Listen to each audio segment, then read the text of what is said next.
I mean, it was accident bus, yeah. But Yeah, that was pure. But I had the hand thing and the taxi was around the corner, so like that had those things happen. But not when this was taxi was coming, I was like, we need to release some black music songs. So then we came up with this idea, we released an EP with a little, I think it was 4 songs. Yeah, 4 songs. It could be Your Love with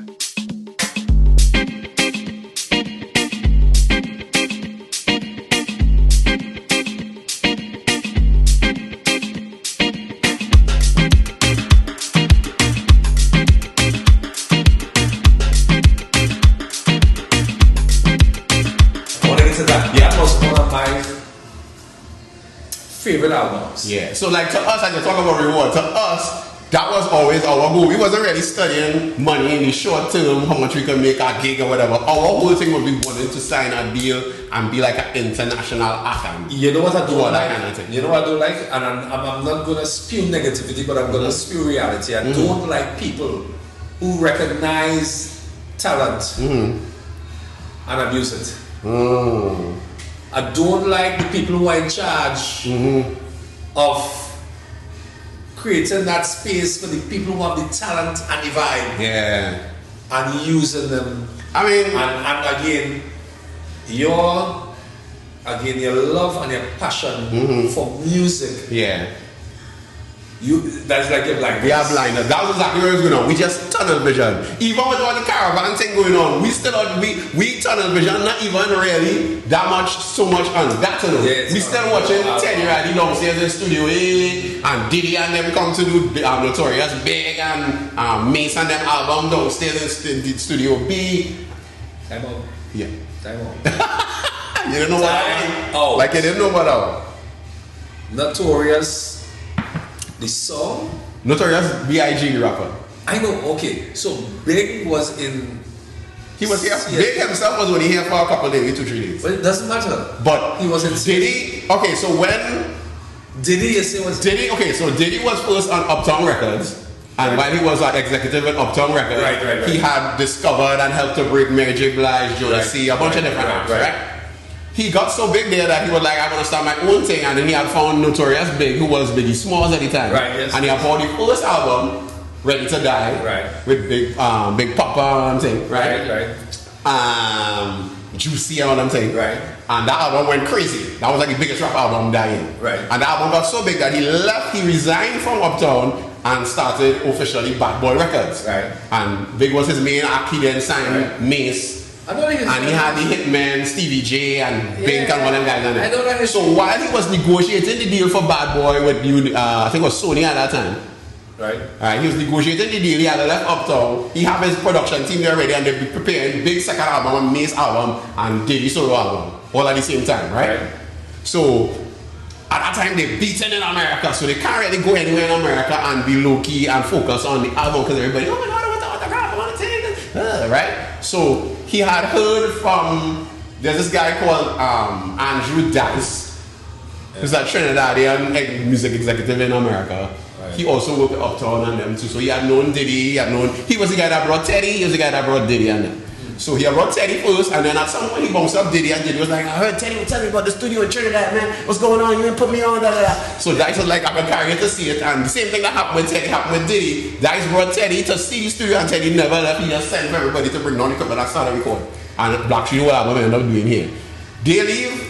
He bring down Diddy to see the studio, just to take a tour and see what the studio have to offer. Diddy call back and tell Stevie J, and then pack up all our shit, we're going to do all our records down here. So Stevie J, Bing, Derek Dida, Angelotti, all the legacy Bad Boy producers came down. 112 were writers at that time, the R&B group, who's down. They were Only You? They were the ghost writers. Yeah, they were like writers at the time, so he brought them down, a couple other writers. So the writers and the producers are down here, and they were just building these playing hooks thing, and Diddy was overseeing the whole thing. Now I'm sure there's somewhere in history or in somewhere archived or somewhere that was already recorded that this conversation, meaning in other words, that information was already out there.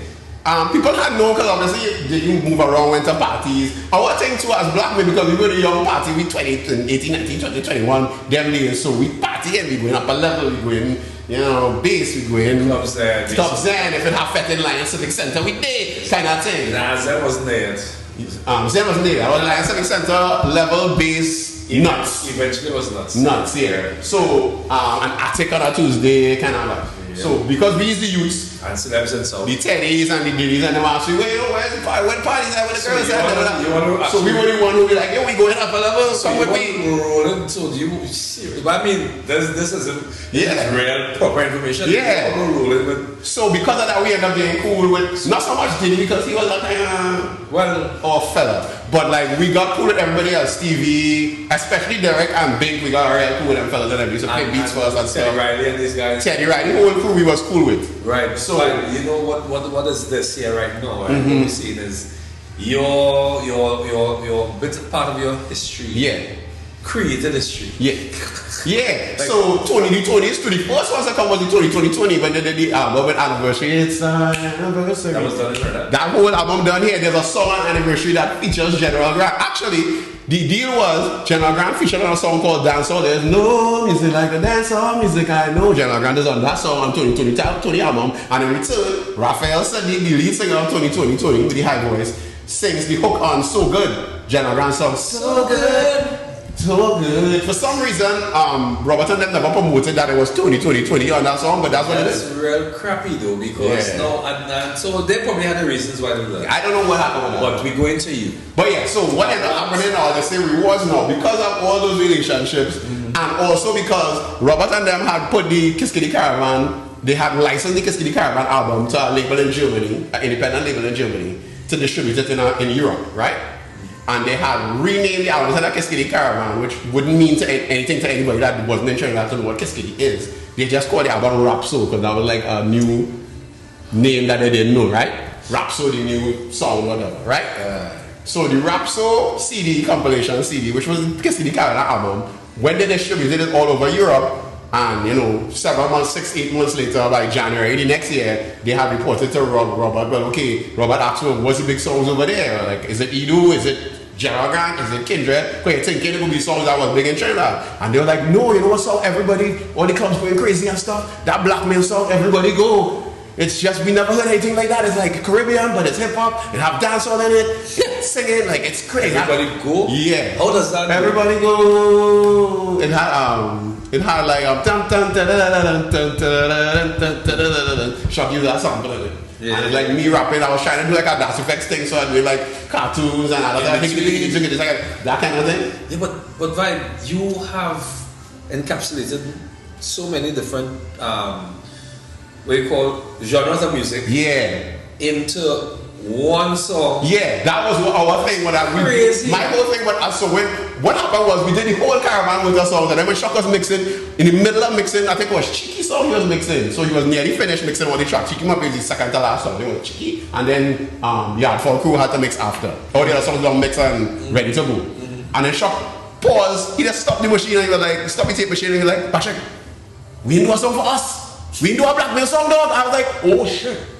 Oh crap. Because we so busy. Everybody busy, you're busy. Organizing everybody. They didn't occur to us. We went and listened to all the demos we had, and we were like, they're good, but each of them kind of fit into where somebody already is in that space. Yeah. So Shock like, we had to do a new song. I was like, boy, the night before you had to deliver, we had to do a new song, dog. And you in the studio every night just Shock just want me there for company. Me, Marco was there too.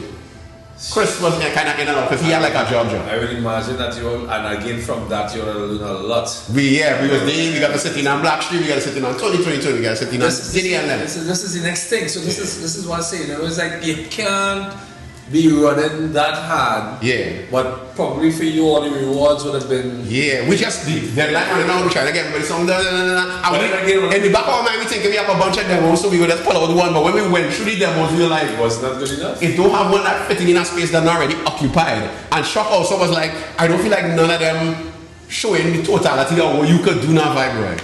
You understand? So he's like, yeah, I do a new song. So he pull out that sample. And he said, man, next week, he's like, I'm going to finish Mix Chicky, go and write something and come back in like an hour. I will be done with Chicky and we will record wherever. What is it called? Everybody go. It's circus, like circus music. That song. But then you see, and that's so crazy because you all put in everybody else on. Yeah.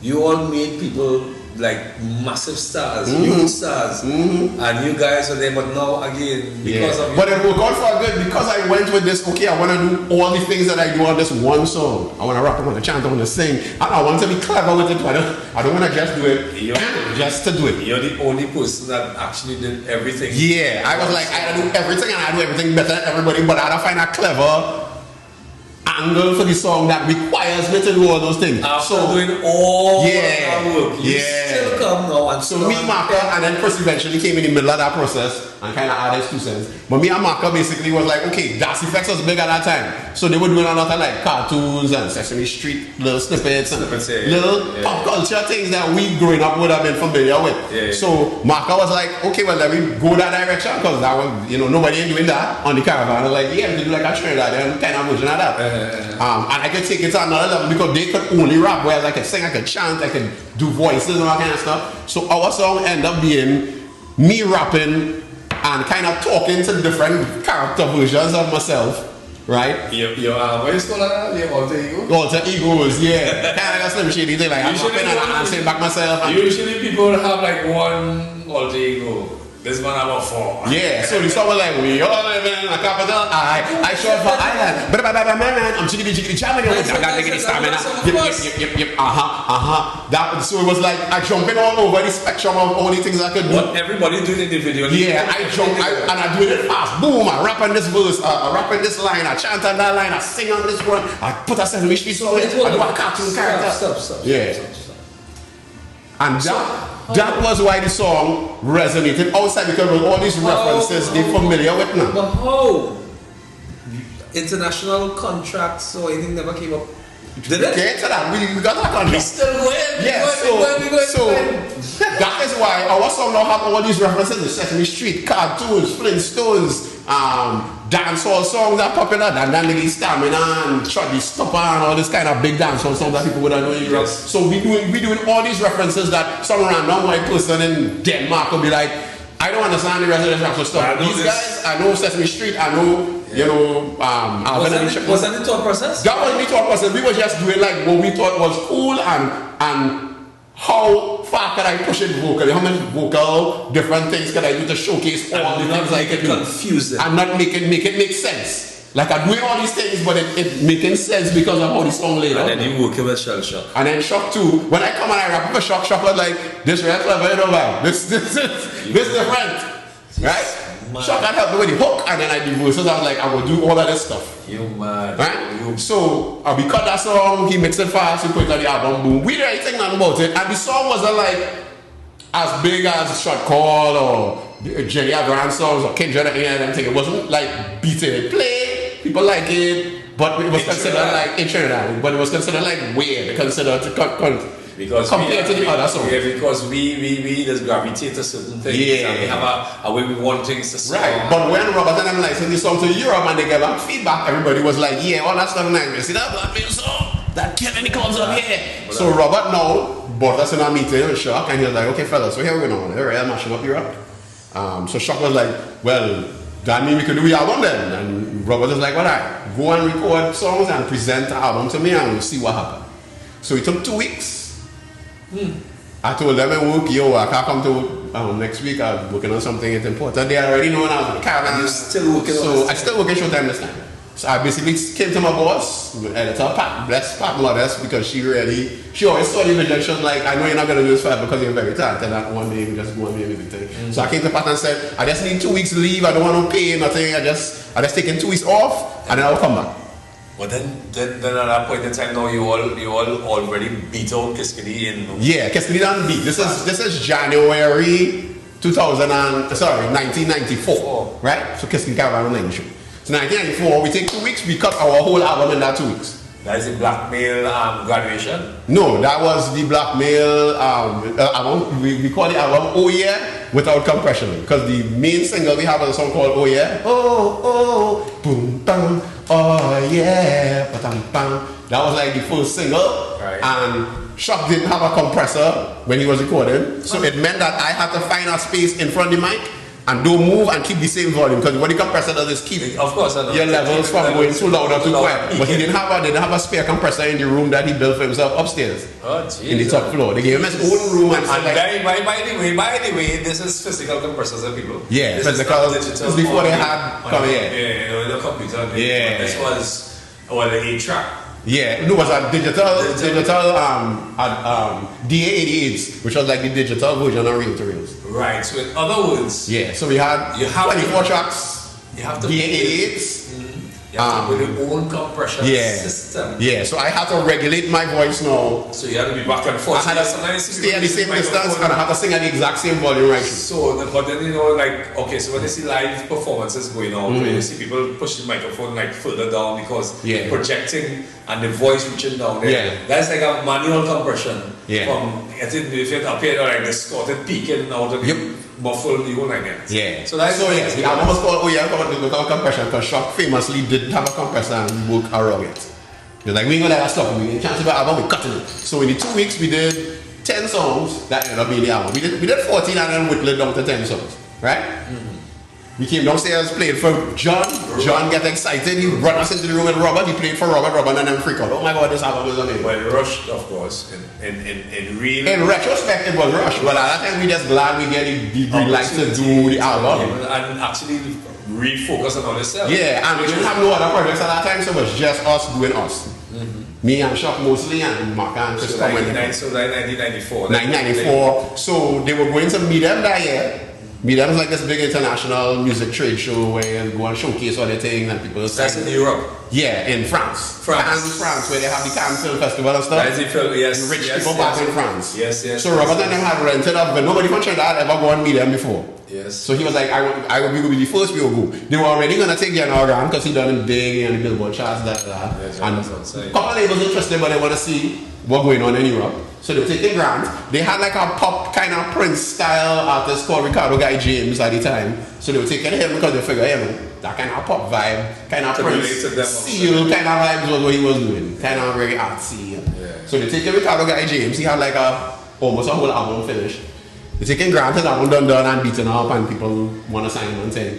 And they were already taking those two, and they added us to go meet them. Blackmail. They're like, you and Shock. They basically told us 3 weeks before, okay, we want to go and meet them, organize all this stuff. We're like, what the? Wow, so wait a minute, so this was what? You and Shock alone? No, the group. Me, Shock, Mark, Chris, the group, Blackmail. The full group, because that is the group. That is the image, the four guys. I remember that time groups was a big thing. Oh yeah, groups was. So, we had already performed in the caravan as the four of us and whatever. So, at that time, I put in my mom's now. My mom's had, PM was out of government at that time, so she was working in insurance, I think, at that time. It was 1995. Yeah, 94, early 94, 95. Yeah. That was yeah, they had just come out of office and she had been working in insurance maybe just under a year or whatever. Yeah.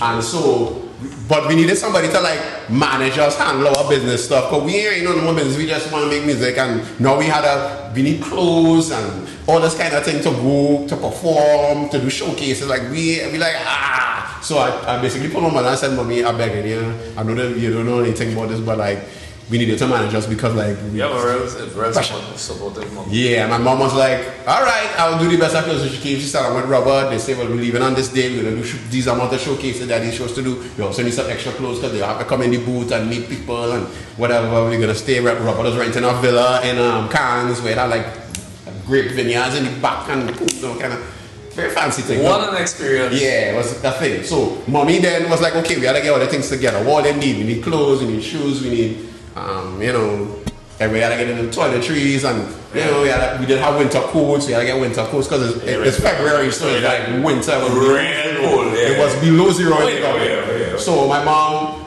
activated all her contacts. She ended up linking us up with Zoom, Anthony Zoom Saloon, if you remember. Yeah, of course. At that time, Zoom had just started Zoom outerwear. He was trying to do like jeans and t-shirts, a kind of batik t-shirt thing. Yeah. Or the beachwear, sorry. Yeah, it was sportswear, like kind of jeans and denim jeans and stuff. So she had a meeting with Zoom and got Zoom to sponsor some jeans and some t-shirts and thing. And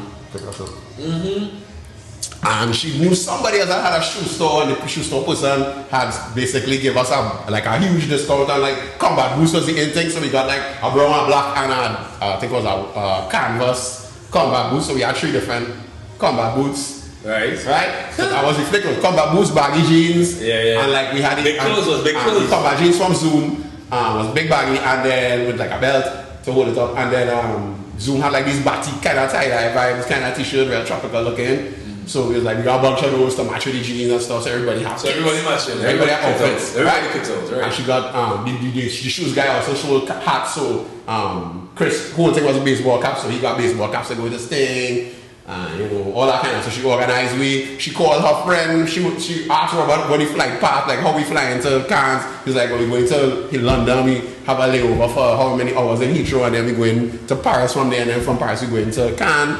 And she's like, okay. A friend of hers was working in London at the time, so she was like, my friend will meet you on the Heathrow and give all the winter coats there. And so when they come out in Cannes, or they will be set. So we organize. You're on the reach Cannes, boom, thing. We started move around, we meeting people, thing.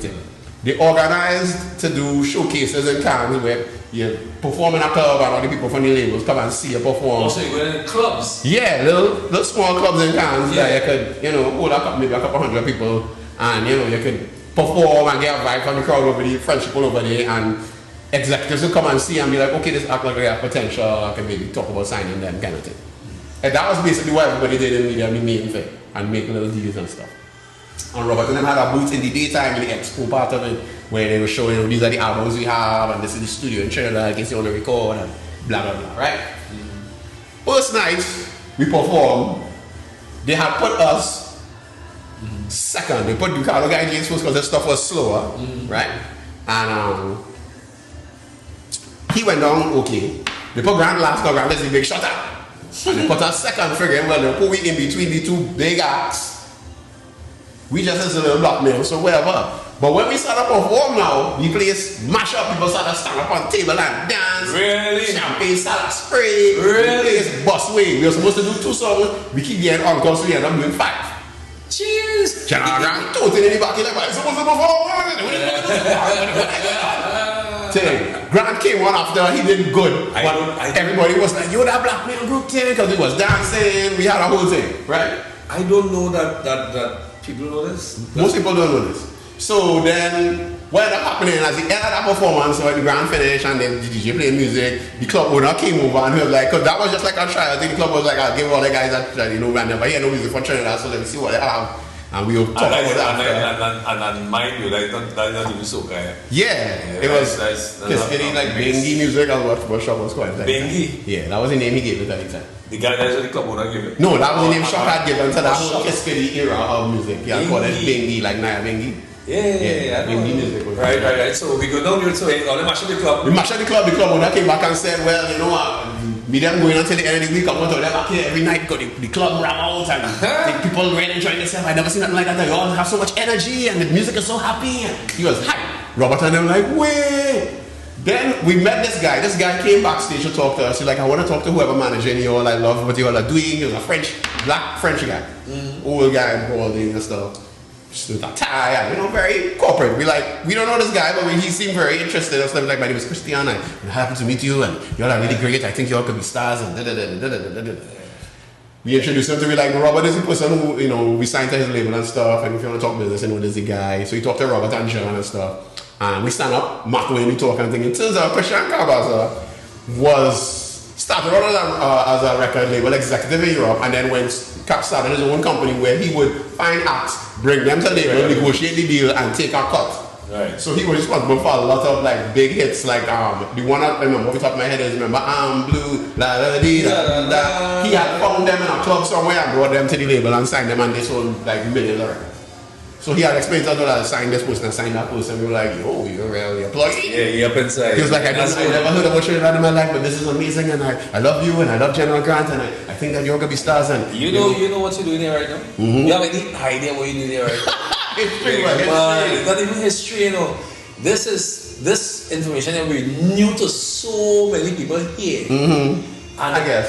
Put things into perspective and then put the question mark like, so what the hell happened? So Christian now, the second night we have any showcase, but this time the club went out like, no, that's the every night until we leave, until we will leave at the end of the week. Right? It was a week. So did you all perform every night? Yeah, we performed every night. By the second night they put us last now because we talked about the play. But Guy James, Grant, and then us. And then at the end we bring back Grant to do shot call with him kinda together, kinda unit. Right. Just because you're not Grant to feel that way, because at this time Grant is really the headliner. He only did one shot, so we know we probably have him. You know what I mean? So like, you can't disrespect the big shutter. You know what I'm saying? So you bring him down to the end, he do shot call, and we kind of do it with him. Yeah, me singing and shot on the basically DJ, playing shots for everybody, right? So the second night now, Christian comes with a guy named Olivier, who at that time was the vice president of EMI Records in France. Right. EMI is like a major label, right? Yeah. So after the thing, Olivier come back, he's like, Christian brought me and he said I have to see you guys, and I'm glad he did because I've never seen nothing like this. This music is so happy and I love it, I never heard nothing is so original. I want to sign. He first wanted to sign us and Grant, but then he heard other people were interested in Grant. And I guess he was thinking too, he had all this Shabba and Supercat, all these people already signed, so it was like, Grant was just kind of not that unique. Yeah. But like what we were doing was like nobody had never here. This is you on the stage, them chanting, rapping, singing. Yeah, doing 4 or 5 songs from the album. Right. That we don't record.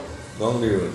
So Olivier was like, I want to sign them, Robert was like, well, we're going back to Trinidad in a week, but we could talk about it, So eventually Olivier came to Trinidad a couple times with Christian, and Christian kind of finessed the scene. Eventually Olivier and Robert and them came up with a negotiation, and they signed us to EMI Records France, right? They wanted to pour the album. Time out. This is 1994 by summerish. Time out. So what you tell me that you had a record deal? Yeah, major label record deal. EMI is one of the biggest majors at the time too. This has never been. At least I probably didn't do enough. At the time, they had like press conference, they announced it on Panorama, Blackmail signed for multi-million-dollar deal, But Trinidadian short memory, it comes 10 days. Yeah, by the end of the week, no anymore. Unless you're ready, hit outside. Yeah. So somebody people really bring this was like, yo, I'm real big. But come on, because if we don't know what's going on, what about this is in the zone? Tell me what is the scene? Are we coming in the mix here now? Sorry, sir. By the bar, you're busting them in our podcast here right now. Come in now, bro, big man, you go so. On the block, boy. Somebody must walk past somebody on the block. Every time in the middle, somebody does knock the door, somebody come in, but the thing about it is that's why the program is such a nature. Everybody's welcome. Right, so we signed to EMI now. The album done. Yeah. So Olivier basically said, okay, we sign you all, he signed the money, we get the advance. Side point, the advance from that was enough, thousands of dollars, where our cut of the advance was enough for me to buy my first car. That's how I got my first, a second-hand car. I bought a second-hand car from my grandmother, but it was in mint condition. Yeah, but what you saying to me basically, which is, I'm still a little bit wounded by this, is that Blackmail had an international. Yeah, we had a major record deal for Europe. So that was the Europe deal. I've been hearing, listen to this, right? I've been hearing a lot about other artists so-called having major record deals. But that was in the 2000s. Yeah, a lot of people signed deals after us, New Creations, different people like that. Right. But they were Sugar Daddy, Charlene Boudreaux, different people. Claiming to have that some of them are claiming to have that international record deal as being the first to sign and do all this thing. Well, to be fair, we weren't the first either because Magellan, Fireflight and them signed deals before us. And how people that signed before us? We did sign a major label deal in 1994 that nobody talked about. I wanted to project in you. Do you see here? This right now is important. I mean the space here right now. Yes, sir. This is important. And at the end of the day, is just letting people know today is Friday. It's a Friday. I'm going to tell you what date it is. But it's Friday. What date? Yeah. It's Friday. And with Friday comes a little extra special. And this kind of this information is mind blowing. But again, I could be a little bit backwards of this scenario. I'm not going into the look. Because I also want to be, I again, when you're on the block, as I try to tell people, a lot of people say, Coffee, you need to have this, and you need to have that, and you need to have the other. I understand, I love the advice. But I also want to be the individual, like you on the outside there, who may not have known of stuff.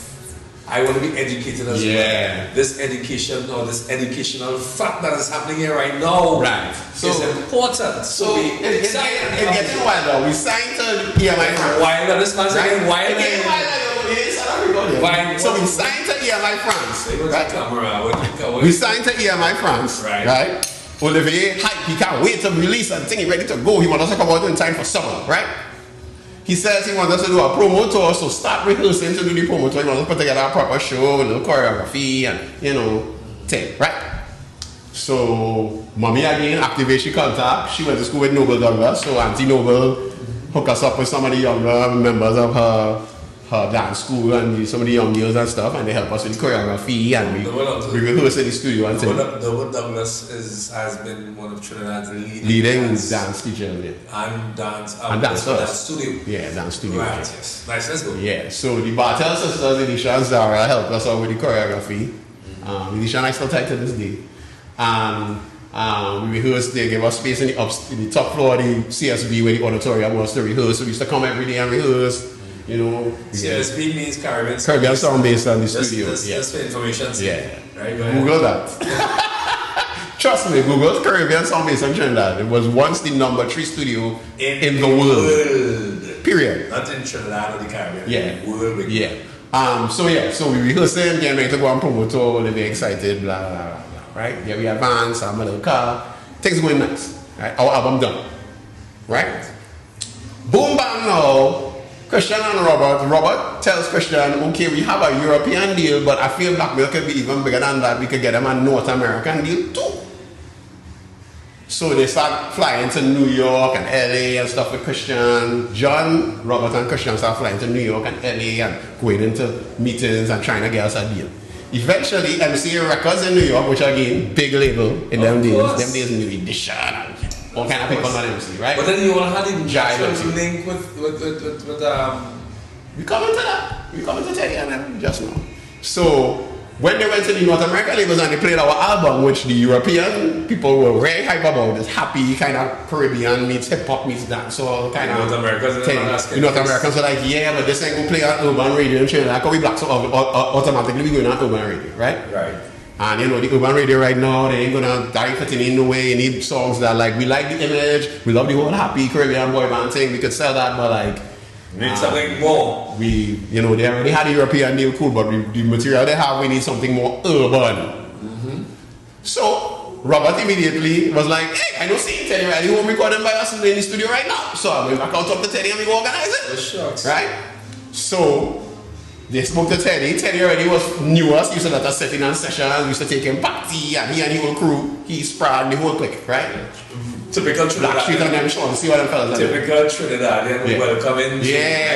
He's the young party. So when they ask us, so where the party at tonight? Where the girls at? We're like, yeah, tonight level, tomorrow night nuts. So we are Teddy good. So Robert and them said, those guys that always in the studio, the Blackmail guys, they got vibes, man. So Robert is like, well, we need some more urban records because we were trying to sign them to North America and the labels keep telling us they're not urban enough. Where's Shervon all of this mix? At this point now, this is the point when we start to work on the North American stuff. Teddy agrees to do, he said we could do some remixes of the songs they have because I like some of the songs they have, but I can see where they would work for radio in America. It's you? Our Blackmail songs. Alright. Right? So they're like, I listen to the album, I like the stuff they have, but I can see where the labels will be like, yeah, that can't work on urban radio. But some of them, maybe you could try some remixes so they could keep their songs, but have like the American remix version for the American album. All this time, John Grandon big out there. John Grandon on the chats, right? So he gets one of his guys, Sprague Doobie, who was his right hand man. Sprague worked on the Human Nature remix of SWV. With Michael. Yeah, with Michael Jackson. Sprague worked on that with Teddy. Right. And a bunch of other stuff, Bobby Brown album, like Sprague was like his right hand. So like Sprague would start stuff and Teddy would come in and sprinkle the thing and be like, okay, Teddy right. So he was like, and we as Sprague was real time too because Sprague was like... Sprague was like easy vibes. Yeah, Sprague was a big Sprague to look for girl and go in the club. Yeah, go on there, but then Sprague was like easy vibes. Still to this day, Sprague is my dog because Sprague knew me wherever he is.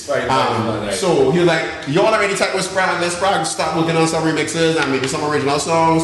Also, Blackstreet have a bunch of songs. We already kind of figure out what songs we're going to use for the album already. So whatever songs have left that we not using for the album, if they want one of them songs, they could record, you know, we have songs that are already written and have Blackstreet vocals on it, they can big up this up. To remix or just to... So just to do the song. So you have like I tell you right, the song that was supposed to be Blackstreet song, but they using it so we take. Hey, listen. So we ended up doing one original ballad with Sprague, which is a song called Anytime. Anything. We did that with Sprague first. Then Sprague played a bunch of Blackstreet songs that didn't make their album, and we ended up taking a song called Everything. Like that was another ballad. So like an R&B ballad. Anything and everything. Everything, yeah. I would do anything. Real kind of 90s R&B. I'm going to get this in the microphone and make sure I recorded there. I could do anything. There was a music video for it, all kind of thing. Later on. So we did that song first, then we did we took the Everything song that already had Blackstreet full vocals on it. Sprague took off their lead, I sang over my lead on it, and we kept Blackstreet in the hooks and stuff. So there is a Blackstreet, unreleased Blackstreet feature, a Blackmail featuring Blackstreet song, a ballad, that we recorded for that North American album. There was a song called Your Love, which was a song that Blackstreet originally was going to use as a single, and then at the last minute they changed their mind. So there's a song, Blackmail featuring Blackstreet and Teddy Riley, because Teddy Riley is on it, kind of rapping, Get Higher Baby. That was on the at graduation CD. Your graduation, okay. Yeah, the graduation CD. So that's it, boy, jeez. Yeah, we come into that. So we had a bunch of songs between songs that Blackmail didn't want that we took, songs that we write ourselves, and a couple remixes where they ran out of time and had to go back to Virginia where Teddy and them based. And so Teddy had tell Sprague to tell Robert and them send me to Virginia so I could work in Teddy's home studio and finish whatever remixes we started and stuff. So I went back to Virginia and met up Sprague, jumped on a plane, Sprague put me from the airport, went to Teddy Riley Future Studios, recorded like 4 tracks there. So Vibe, stop. Yeah. Hold on. You're just going. You're saying to us here right now that you recorded in Teddy Riley studio, yeah. Sprague took me out, we recorded in the studio, Teddy came through, do his thing. You know what I mean? What was that arrangement though? What was that arrangement like? How was that? I don't know what the monetary part of it. I don't know if Teddy did it as a favor for them or if he took off some money from the studio. I don't know what the dollars and cents of it was, but I do know that Teddy didn't hesitate to like help us out because he considered us like his boys in Trinidad because we was really me and them had a good vibe. That's super phenomenal. We had like an open. We was sitting with Teddy where Teddy was like, if they want to come in and like while we record him, no see. That's excellent vibes. That's excellent. Yeah. This is out of this world. I am sure. I can say this, I'm sure a lot of people have not had that opportunity. Yeah, very few. From Trinidad, anyway. From Trinidad, I'm saying. I'm talking about Trinidad. I might be the only, I don't know anybody else. I don't know anybody else. Probably people have, probably by the time we get down to the zone, people might. So between all of that now, while all of that's happening now, we working on our North American album, we done had the European deal, we're ready to go with that, right? At some point, and I still don't understand the science behind this, but at some point, Robert and them come to Shock and they say, okay, at this point, Blackmail getting ready to go on tour, and if the tour work out, they go the tour all over the world, and they may coming back no time soon. Like that might be the being seen Blackmail for a while. So you have to make a choice. Either you're leaving your day job as an in-house producer with CSB and Kiss Kitty, and you're going to be Blackmail producer member, and you whatever you think work out with Blackmail, or you can keep your job and have a weekly salary and all the perks and all that kind of stuff, right? And continue to do work at Shell Shock and work on your product. So you have to decide, do you want to be a producer or you want to be in Blackmail? Because you can't do the two. Jesus. Physically. You can't be here physically and produce and also fly all over the place with Blackmail and rehearse and thing with them, right? So Shock basically called a meeting that day and said, well, okay, here we're going on. They tell me how to make a choice and I really feel like this production thing is what I'm supposed to do. So I'm gonna stay and produce, or they could go and do the thing. At some point, I could always phone in later if I don't feel like this working out like thing. And you look at the face, my facial expression.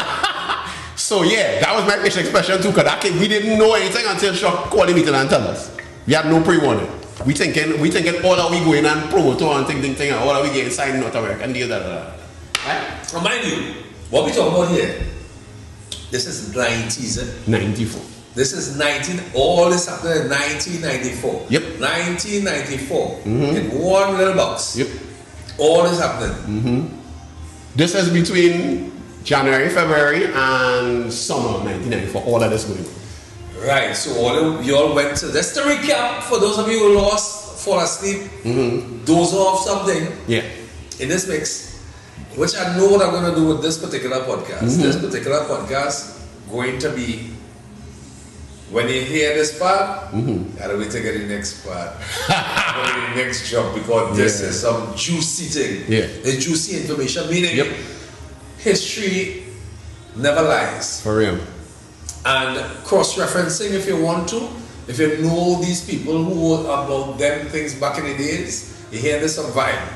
And I like, as you say, getting some of the horses' mouth. You understand what I say, Vibe? Getting some of the horses' mouth. I don't want to hear, want to get a hearsay.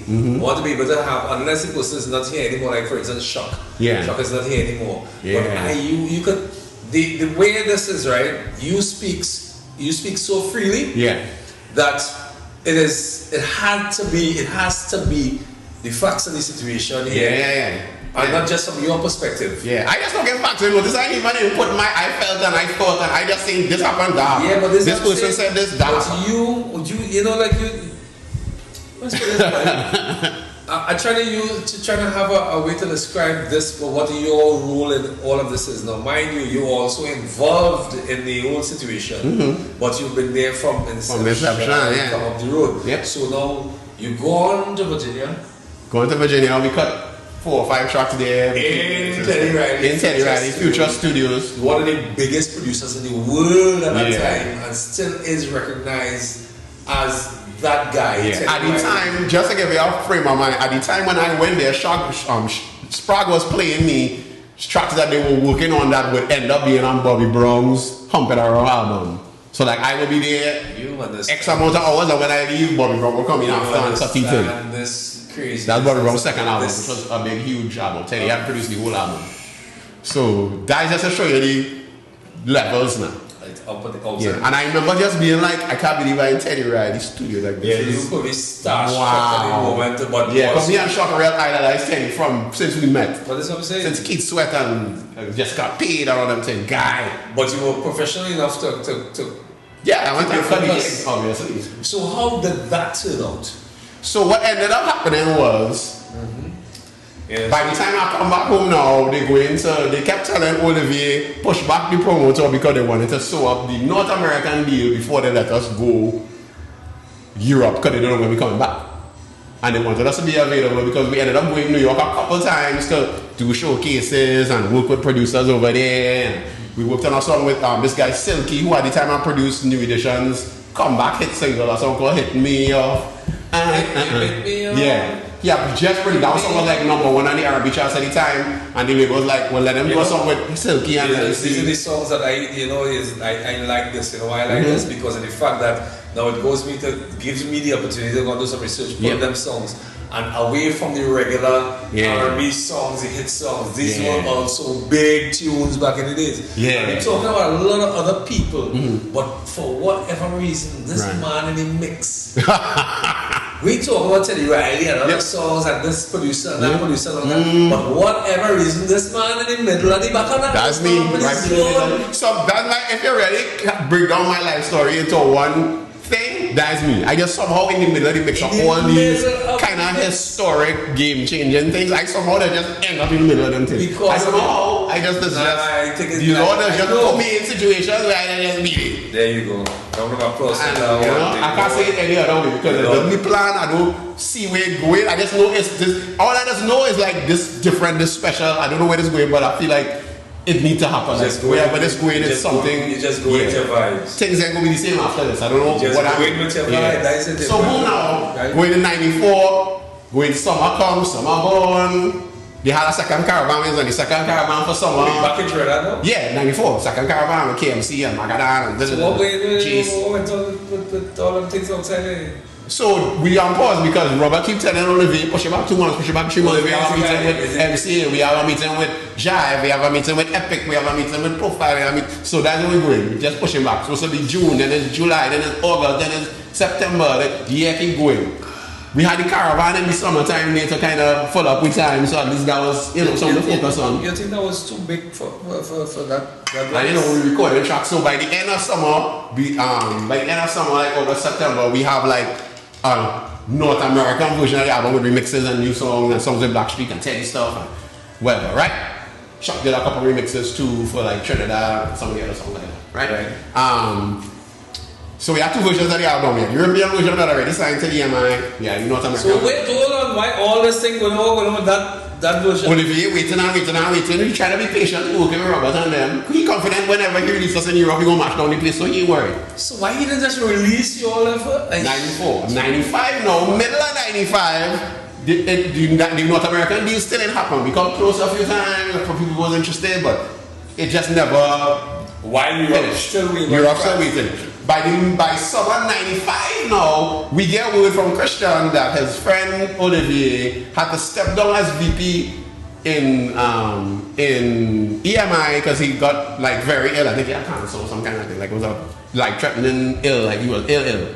So he had to step down from his position. And then the new guy comes in, and what ended up happening is the new guy will show all Olivier thing that he signed that he have coming up, and he's like, "What's this black man? This is a Caribbean boy band, but they rapping and they wearing bright clothes.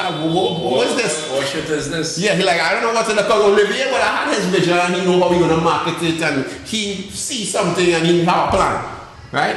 He gets sick and I'll leave suddenly, and whoever they put to replace him, who would have been a junior to him, that might have been another department or some kind of thing. Comes in like, whole year after now. Yeah, a year later, he like, I don't know what to do. What's this black? I don't know. Put him on the shelf. So we just on the shelf now. And then the North American thing never come through neither. Really? Yeah, the North American team never signed North American. The way I think that is because you know what happened? I will tell you what happened.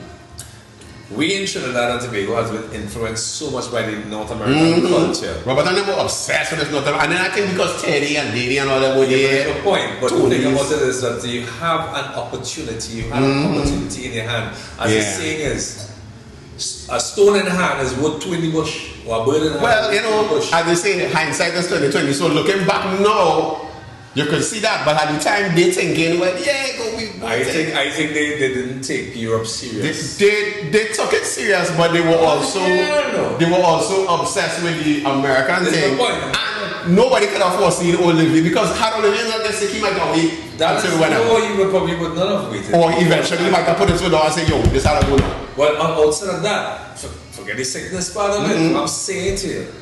The thing about it is a bird in hand is worth 2 in the bush. Right. You have this opportunity for this team to go forward. You have this here, which is, yes, you're playing all fours. Facts. You're playing all fours here right now. You're playing all fours here right now. You Facts. know you have ace, queen, king, 10. You understand? That's what you have in your hand. But you're waiting for that jack. Across it, because you tell yourself you're not man that jack across no matter what you do. That just comes down to everybody just play their hand cards different. You go see a hand and say, well, I go slam down my jack. Another man will see that and say, I have a big ace. That is just, you know. And again, so it goes back to the point I was trying to make, which is, you know, while you were there, we talking about you, Patrick Vibe God, was in that mix there. All the way down. Now, it's not, again, everything that happens or goes wrong is not necessarily bad. Everything happens for you. Everything happens for a reason. Under the sun, under God's order, everything happens at timing. Right. Maybe with all that going on up until this point, we reached and touched that particular. We now come into Andy and that album with what I love so much at the graduation. The graduation. We come into Andy and that graduation album. Angela's actually all I know. So hold on. Let me give you the review here on this portion of the thing now. The review on this portion of the thing is here right now. You had the opportunity. Now it wasn't in your hands. It was in the hands of the people who were managing it. Yeah. I am probably sure if it was up to your mom, with your team. But let's just say she was not a happy camper at this point. Well, listen, right? I'm just saying to you, if she was in that position where she had the say, I am 100% sure she would say, hey, let me go with this one time. Because if this happens here, which by the way, Europe is way much larger than the US in any event in terms of size and different. They have, and bordering Europe is Asia and the whole 9 yards. And then they go south of Europe now, they're going down to Australia, and then they go past them now and they're going to Japan and China, and which is quite Brian. Then we talk about Africa yet, we talk about a whole continent, which is way bigger than the whole US can fit in Africa about 10 times or 7 times. So again, you can't dwell on spilled milk. That was our mentality time. Okay. You but you know the difference is, you know what the difference was, Vibe? At that time, you guys were innocent. Yep. And that's all I have to say with regards to that. You guys were innocent because you all were new to this, but the hunger and the drive for the music aspect. Shell Shock say no. He's not going on that American tour. He's not going on that European tour. So he decided, well, here we're going. Yeah, because at this time too, Shell Shock is like the biggest producer in the land too. So this is right when the David Brothers and Mighty Trini and all these people started come for him to do production sideways and pay him separately. Stop. Yeah. Shell Shock produced for Ronan. Yeah, Shell Shock produced the Hurricane coming down. The Hurricane, yeah, sing background on that too. And Wham Bam, they get in the street, Wham Bam. Yeah. Don't know, well, I mean, High Mass was I must say something, but that Shock didn't do that. That was no, but Hurricane and High Mass was in the same album. It was? Yes. Okay, well yeah. It's 1997. Yeah. Marshall had Big Truck and whatever the cases. Why I remember that? Oh yeah, you're right, because I went up with Simon and Andy too. Yeah. Yes, boss. But yeah, around that time, like Calypsonians and different kind of SW stores, people started coming around Shock like, how much you would charge to do a soca record? But you know, kind of thing. Because remember, Shock had just do 94 Carnival. Shock would have done they had the Kaiso Caravan and Shock would have done the remix for Pack the Good Man. Yes. Remix. Shadow. That was big. Shadow. Pack. Yeah, of course. Shock would have done the drum help before the drums, and also we'd have done the remix of his own using the good man. Give it up. Give the kind of sample and yeah. Shock would have done a remix on that, and from that everybody started running like, well, remix too. How much are you charge? How much you charge? Shock just calling price and them paying it. So Shock watching all of this like not only I have my day job where I get a salary, but also I have other people as a producer. So he watching that while we just kind of stagnating the waiting. So he's thinking, and he also thinking once all they go on tour or they get through or they perform, I can always come in and produce on the next album and for he is part of the team, nonetheless. Kind of thing. But the tour that you are going on is the tours that you already, songs that you already have. So Shell Shock don't need to be. Yeah, he don't need to be physically present because he would have just been playing music in the background anyway. Yeah, wasting time. So he could continue to develop his. Wasting time in a sense. Which was a smart call, like he ended up being Shell Shock, you know, producing for Marshall and this one and doing Big Shock and all them. What if Shell Shock had 1997 Shock do Big Shock? So you have spoken about everybody else and very little of you on all of this stuff here right now. So coming to that one. So okay, 96, 94, 95. Don't bypass my album. Sorry. So because graduation is 97 too. So 94, 95 Olivier gets a dropout, we in limbo now. 95 they have a third caravan. 96 I think was Soca Billboard. We had a couple songs like that. Okay, so we doing a little 1-2 thing here and there, but we frustrated, right? So by the middle of 96, I super frustrated. I went to cuss and beat people on hand. Which is not your vibe. Which is not my vibe. So I frustrated, so that's why I just stopped going down CSB because like what are you doing there for? Like nothing can happen. Right? And on top of which you know you can be. So at this point, Andy Stevenson had one vote token, them had one party time. They started get hired to do all the opening for all the Hammer and Boys to Men and this one and that one and thing in the stadium, all these big and all these corporate gigs, all these different Maxi Fete and this one and that one and thing, right? So Massey then. Was Massey then? yeah, well, high no fat in them days. Okay. Right. So what is the corporate gigs again? To do Michael Jackson and whatever. So you know Frank then? Yeah. Frank Taylor? Yeah. You know Yeah. So and at that time Alicia was dancing. My little sister in business, Miss Alicia, was dancing with Andy and them. So I started to go online, you know, take her, and I had the car, so she'd be like, come on, give me a job, we go into so gig. So I would come, get them a job to the gig, line, take a couple drinks, hang out with Andy. I had known Andy from party time days. Well, we go back to Zero Defect days, right? So we all know each other thing, and Andy talking and thing, and then the carnival for end of 96, like December-ish 96, just before, maybe a couple weeks before Christmas. And he talking to me and he saying, boy, I love carnival, I love soca and thing, but I just hate it from a business perspective because anytime I don't get no gigs because nobody hire Michael Jackson in the middle of the carnival. So he say as a joke, boy, I wish Michael Jackson would come out with a soca this year, that would really make my life easy. And I don't know how this happened, honestly, Coffee. A bulb went off in my head. Bing! I was like, Andy, what if he did? And he's like, what do you mean? He's like, what if we do like a parody song with you as Michael singing like a soca? He was like, that's a real wild idea, you know, that could be interesting. Right, what's the camera on this? Why was the camera on this? Because I get my son now, in my territory. In them days, no, and he was living in he was renting a house in St. Anne's. No. This was when he was in Barataria. Oh, okay. He was in Barataria first. Went back up St. Anne's by his wife, mom later. He was in Barataria, close to the main road. And there was a little rum shop right around the corner there. Now if you don't Andy's a drinker. And he like to have a hand drink, and that's when he's getting all his ideas and things. So Andy was like, alright, well, let's have a good idea. Let me go in the rum shop and take a little drink, and we go vibes, we come up with the vibes. So we went to the rum shop, we stood down, beating on me and Andy shop, beating on the table. Notice my position in this whole thing. Beating on the table. And I end up coming up with this concept. So what if instead of Billie Jean being the Billie Jean that we know, what if Michael had sang Billie Jean as like a soca song? Like what would that song like? And he was like, that is hilarious. So we tried all that ideas, and eventually we came up. That was you? Yeah, and eventually we came up with the Billie Jean is not my lover. Is a liar. Don't let she fool you. Oh no, and I no. Backtracking a little bit. By this time, I ain't giving a part, boy. Billie Jean is not my lover.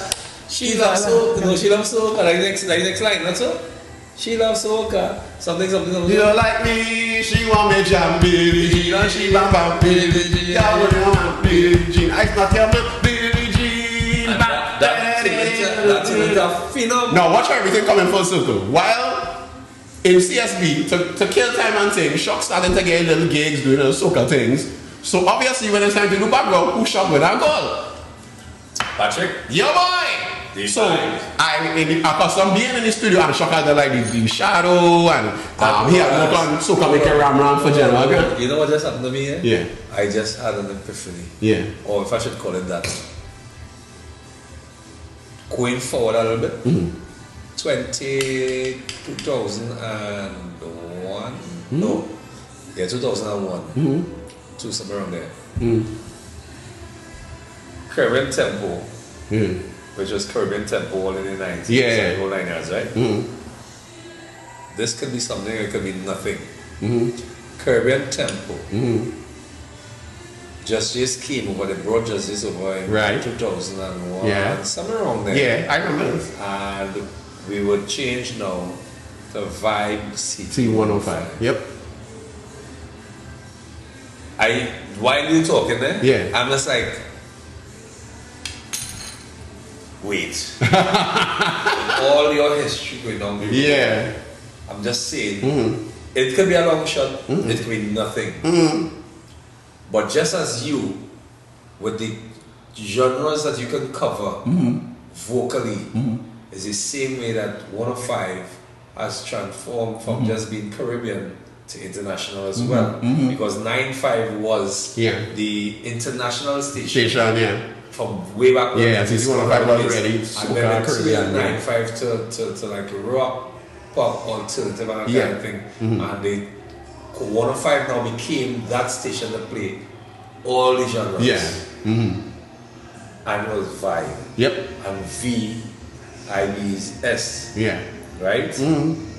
I can't speak to like I'll ask Jason that one. Yeah, I'll ask Jason that one. Jason that mother.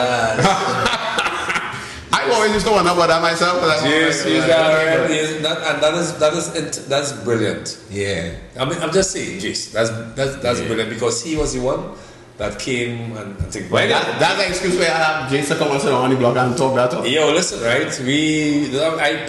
This on the block here is about everybody passing. Mm-hmm. It's not just about DJs. Mm-hmm. It's not just about artists. Mm-hmm. It's not just about it's about musicians, writers, producers, the comedians. It's everybody is going to be on the block. Because when on the block and we line on the block, everybody will pass you on the block at some point in time. Right. Now we're back to you now, and this so and the idea is rewind a little bit to make it make sense. So because I have been working with Shock, whenever Shock about soca project, he'll come in to do backgrounds and help him to the right. Same thing I always do. Keep the writing, whatever need to. Hold on, have you ever had this opportunity? I've had interviews and talk things like this, but not everything in one. In the length? Yeah. It's a lot. It's a lot to cover. Yeah, this is a lot. So because I had all this experience with Shock doing all this, soca make ram and rev your engine and wait, back up that big man. You did vocals and all of that? Backgrounds, yeah. Soca make ram, rev your engine, all general grand soca, like so many backgrounds. On this album? Yeah, all general grand soca, one general grand doing soca Shock will be like Vybes backgrounds. Whether he also have Marlon Williams or Natalie York or whoever it is, he always call me to be like the male voice in the background. And like any other soca he doing SW Storm, he working with Brother, whatever little tweaking need to happen, Vibe come in and so I have, at that time I have 2-3 years of experience doing like soca. You know? I do backgrounds on I help do backgrounds on when Kindred do the first backgrounds I did for soca was when Kindred do Blow Away and Freedom Jam and all them things. Yeah. Freedom come in, hands in the air. Yeah. All that kind of thing. No. Yeah. All them Kindred backgrounds I did. Yeah. Right? And then fast forward to when Andy now he would say like, well, you know, we should record this, so we write the song in the bar. I have it in my head, all the lyrics, everything I write it all on the paper. It's gonna be really exciting, but so I excited, I don't know where this is going, but this different. Nothing like this never happened before. Of course not. And given how big Andy already is with the Michael Jackson thing, and they combine now with Carnival, this could be like, this could be something. I don't know what it is, but it could be something. And he's like, we need to record it. I was like, you have money? He's like, I have enough put away that I can probably record. So at the time, the biggest soca song from the Carnival before was Shut Me Back and Chris Garcia was like the biggest. 1996. Because Shut Me Back and 1997 he had Shut Me Back Buffalo. Chris Garcia.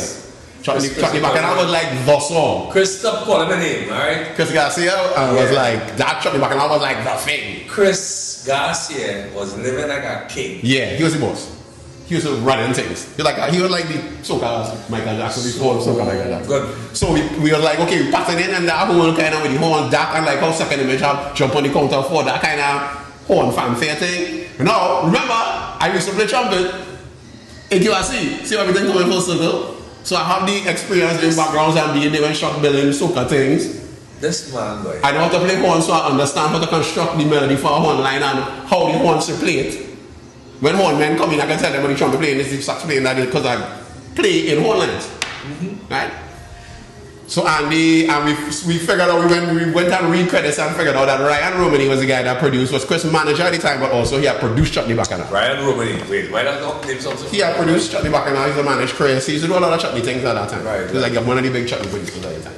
Right. So we had seek out Ryan Romany, we ended up getting his number, called him, went down to his studio.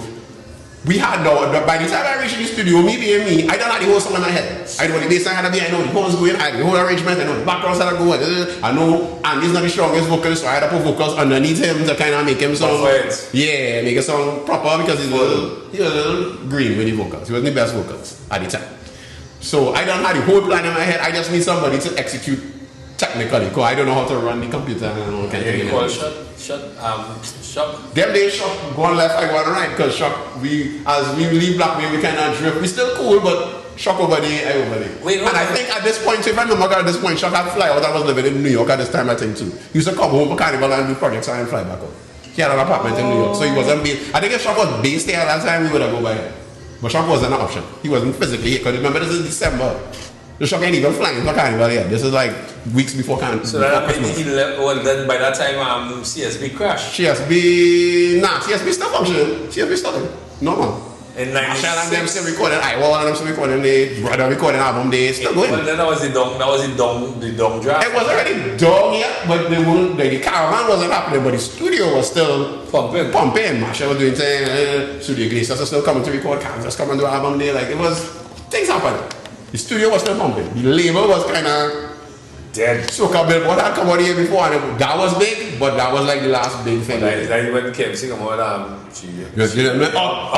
That was his first Soca song that Shock produced. Yeah. Well, and then when Braxton came to produce KMC, they emulated that whole song from that to make Bashment the Carnival. Right after. Braxton always said that when he started to produce, he just went to sound like Shock. 1996 yeah. and then 1997, right after. 1997, Ken come out with Bashment the Carnival. Yeah, that was Soca Bashment. Yeah. That was a big year for many reasons in Soca. But yeah, so everything, but everybody has a vibe. Watch how 97 coming together, right? So I'm taking all that experience with my Ryan Romney. Let me come by you now. I dictate the whole place, so we record the whole song, I make sure everything's on, ting. Now, to this day, I still don't know what his story was, but we had his song recorded, it was just a mix, right? Everything finished. Hornman came in to play. Brian brought in Hornman from, I think it was Mellow Bugs or whatever band he was in. Hornman played the song ready to go. First song, almost exactly like what the end song that came out was, right? Reached to the end point. Come back by Ryan Romney the following day. Ryan have a sad face and I was boy, you believe what happened? My computer crashed and I lost the whole files. So it was like that fishy. But okay. So I think he had refunded Andy the money because like I can't give you the song, so take back the money. I remember a second guy, this was the guy, I forget his name, but he was the guy who had produced Scrunter. Leroy, where your mother gone? You gone, Parax. So he was like an older gentleman. Of course. Man was a little older. That had to be older. But I still conduct the scene, so I built the whole thing over again for the second time. Let me try to figure this out. Where was this? Where this man was? This was somewhere in Sawa side. Sawa or up in Pittsburgh? It might have been Pittsburgh. Somewhere up there. Less than Paul? Nah, it wasn't Leston. It was another old guy. Because that guy was more of a parang dude, but we feel him out and I was like, yeah, enough equipment, I can make it happen. And we already did it once, I can do it again. I arrogant didn't do this. Like, no, I do it. I've been here, did this, and I did it once before.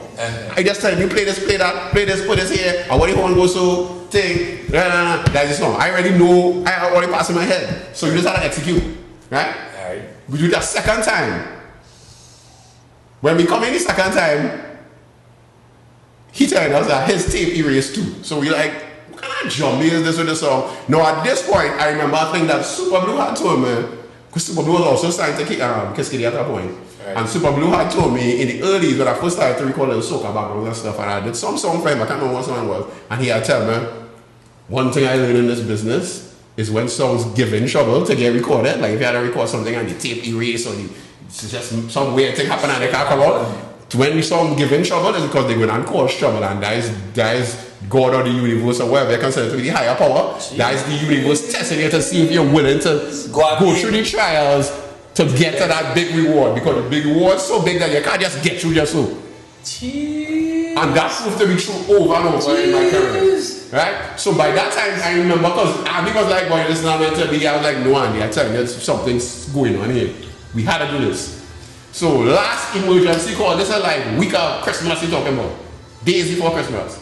Emergency call, so and they called his old trusty producer. But they get back all the money twice. Get back the money from him too, because again, twice? If you can't give me the song, you record the whole song and you can't produce the song, give me back the money.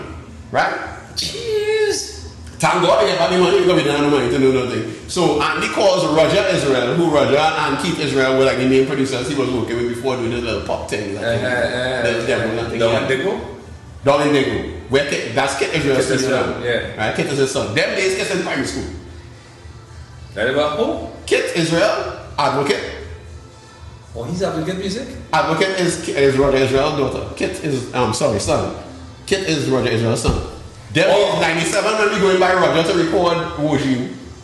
Kit in primary school.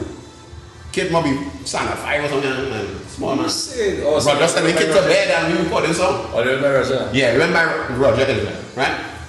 Roger listened to the idea, he said, this is a well man idea, but you know, and you're doing my man. Who is Amitabh again? Who's who? Amitabh. I don't know who Amitabh is. That's Israel. Might be Keith. Huh? That might be Keith, because Roger and Keith Israel are two brothers. Keith was a DJ before. Keith might have been Amitabh. Keith Israel is Amitabh. Yeah, Keith. Right. He did stuff with Keith. We used to do stuff with each other, but Roger was more musical than the two. Keith was more on the DJ and kind of. Yeah, but he is. Yeah. Keith did like Snake Oil for Bungie and. Keith Israel? Keith Israel and Snake Oil. Keith, not Kit. Keith. Keith Israel. Keith's uncle Keith. Right. Roger's brother. Did Roger Snake Israel. Oil for Bungie. Roger Israel was he was a producer. He was a producer, he had a rock band back in the day. Yeah. He did Roger did the theme song for There Are No Boundaries. Yeah, I know what I said about Roger. That's Roger voice. But he was also he was also in television. Yeah, he used to do a lot of television theme songs. That was his biggest one, I think. Well, I mean, I think he used to work TDT and at that point I think if I remember, he used to work licensing. But he used to do music as his, side. Oh, but he had a studio. Yeah, which was like. But then again, you would have seen Keith Israel, you'd have seen Roger Israel with musical accreditations for writing. Yeah, for the credits. It's got the credits from music. This man, boy, Horace. Yeah, Horace J. Yeah. He did a lot of TV stuff. He did like his own rock kind of that type of music stuff too. Yes. That was stuff, but like of course. And they and them had he and Keith, because I didn't know them from I don't know where, but he and Keith were the first people that Andy ever went by to try and do little demos when he first started to do pop thing wrong when the caravan had come out, because at that time everybody was trying to record. I know when they go. Yeah, then when they go, kids still using the same exact studio to this day. Yeah. Go ahead. So we gone by Roger. Bill over the whole song again, but this time Roger had the thing proper. So Roger was where the final version, Bill. We call in Roy came to do the horns. Like at that time he was like Roy came to the horns? Yeah, we call in Roy came to do the horns. Yeah. I had that song. Spicer and them fellas and them. Yeah, that's someone. Yeah, original Roy came, not Papi obviously, Papi not too big to be horns. No, you can't go back. Spicer and them fellas and them, they come to do horns. Roger did the guitar. I tell the horns in the lines, I want the trumpet play this, I want the sax player, and the trombone player, and they're like, Vybes, I was like, yeah, I used to play trumpet, thank you. I said, like, oh, you doing that? And they had catch the ass to do the. Who did that part? Roy Kid, the horn part. Yeah, that was like Bonanza. It was like I tried to make like a fanfare, kind of like, but that was the thing at the time, the horn. That was unique. Yeah, and also I did construct this song knowing all the moves that Andy could do the moonwalk here, you could do this thing, you could do the pelvic. So I built this song for him literally to perform. This part he doing this movement. So I tell him, okay, this movement, I need to bring a part for that. Show me how that does go. And he doing it in the rum shop, and I said, okay, we're writing this part, that part going. So the song was constructed literally for him to perform as Michael. That's why it worked like that, live. Going on. Do the song, boom, song record, we go to the radio, we drop it off, it started playing the radio a little bit, we went immediately to Spectacular because Andy had a relationship with them from doing shows in the summer. Remember Spectacular promotion used to do concerts and stuff in the summer, Hammer instruments, so he already have a relationship with them. But they have them time Spectacular tent is like the big hot boy tent. They have Rupee and Alison Hines and Super Blue and Rodda, Sparrow, yeah, so the tent big, so and he went to them, played the song for them, he said already playing on the radio a little bit, thing. And he showed them the vision, you know, going to come perform with us, Michael. And initially they was like, Michael, alright, give me a shot over the night and see. And then once he went on the stage and but he could perform with his one. He could perform, and then he had me. That fella has show. He had me to work with Roy Cape and them days Roy Cape is the band. No, it wasn't Roy Cape, it was Roy Cape had already left to do Nigel and Marvin with the Cascade Caravan and so it was the follow-up band was Traffic? No, it was gosh, it's Redman, it's a big guitar. What I forget his name? Redman. Yeah. But anyway, the band I know they working with the band because remember I've been in bands. I was in Scout band, I was in M-Voice. Wayne Bruno, that's what it was. Bruno? Yeah, so Wayne Bruno was the band. The Spectacular, they were Spectacular. Yeah, that was my first Spectacular after Red Cape left, yeah. So I didn't know nothing about band, but You did. So everything keep coming full circle. Right. I like, I mean, don't worry, I had the band. You just go in the front and do your moves. I go do with the band. So I tell me that what this thing, you do the intro, we started with the religion down, bam, bim, bam, boom, bam, boom, boom, bam, bam, bam. All this I don't have in my head is you right. In Michael Jackson intro. Yeah, in the original version. Bam, bam, he come out, he do the movie thing, he flick the hair, all this I done. Woke up with Andy. With a whole pong of makeup. So once we start with the Billy J down, bang, boom, bang, and they come out and start doing moves and things. Frank and Claude in the back, the two Martin brothers in the back. Yeah. This is going on. Tear up things. They now start to see it now. Yeah. Right? So they're like, alright, Andy, we'll give you a shot. Open the night of your studio, you'll put you in the second half thing. No, you'll put you in the end of the first half, blah, blah, blah, blah. So opening night, the Monday or Tuesday, whatever day that was, they put Andy on. He come out to do the Michael Jackson thing. By the time he's reached the song and he dropped down on his knees and thing, he goes, Place going crazy. Yeah. And he get like 6 encores that night. Because remember, in 10, the big thing was how much encores you could get. So at that point, Gypsy and Cardinal, all them fellas, and I'm like, well, this young boy. Them going and tear them. And they were crazy, kind of thing. Yeah. So by the second night, now they move and this is the end of the second half because they say after that big thing and then they have intermission, they're coming back to show off. Yeah, so they move him down. It was Andy, Rudder, Super Blue, Good Night. That's how big it ended up getting. You understand? Big, so we do that every night now. Tuesday, Wednesday, Friday. 1997 Carnival. 1997 Carnival. Yeah. 1997 Carnival. Yep.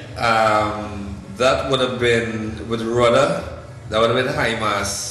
No, Rudder had was it High Mass? It might have been High Hurricane. I tell you, it was High Mass and Hurricane because I remember the Hurricane before Christmas too. Yeah. So in between all this and the stuff I do in shop calling and all that background and thing. And as I say that now, while I run around doing tents and taking Andy and we started getting a little small now, somewhere in the middle of the first week doing tents, Big Mike and Ian were still in Legends together. Oh yeah, Legends was there. Before they that was split up and Legacy, right? Yeah. So Big Mike and Ian came to the tent for some reason. I think they came with Super because they used to move with Super Blue at that time. They used to help Super Blue with the costume. Oh yeah, of course. There was just so I think they had come with Super and they saw Andy perform and get one set of encore, and he's tearing down the place. Right? Real mashing down.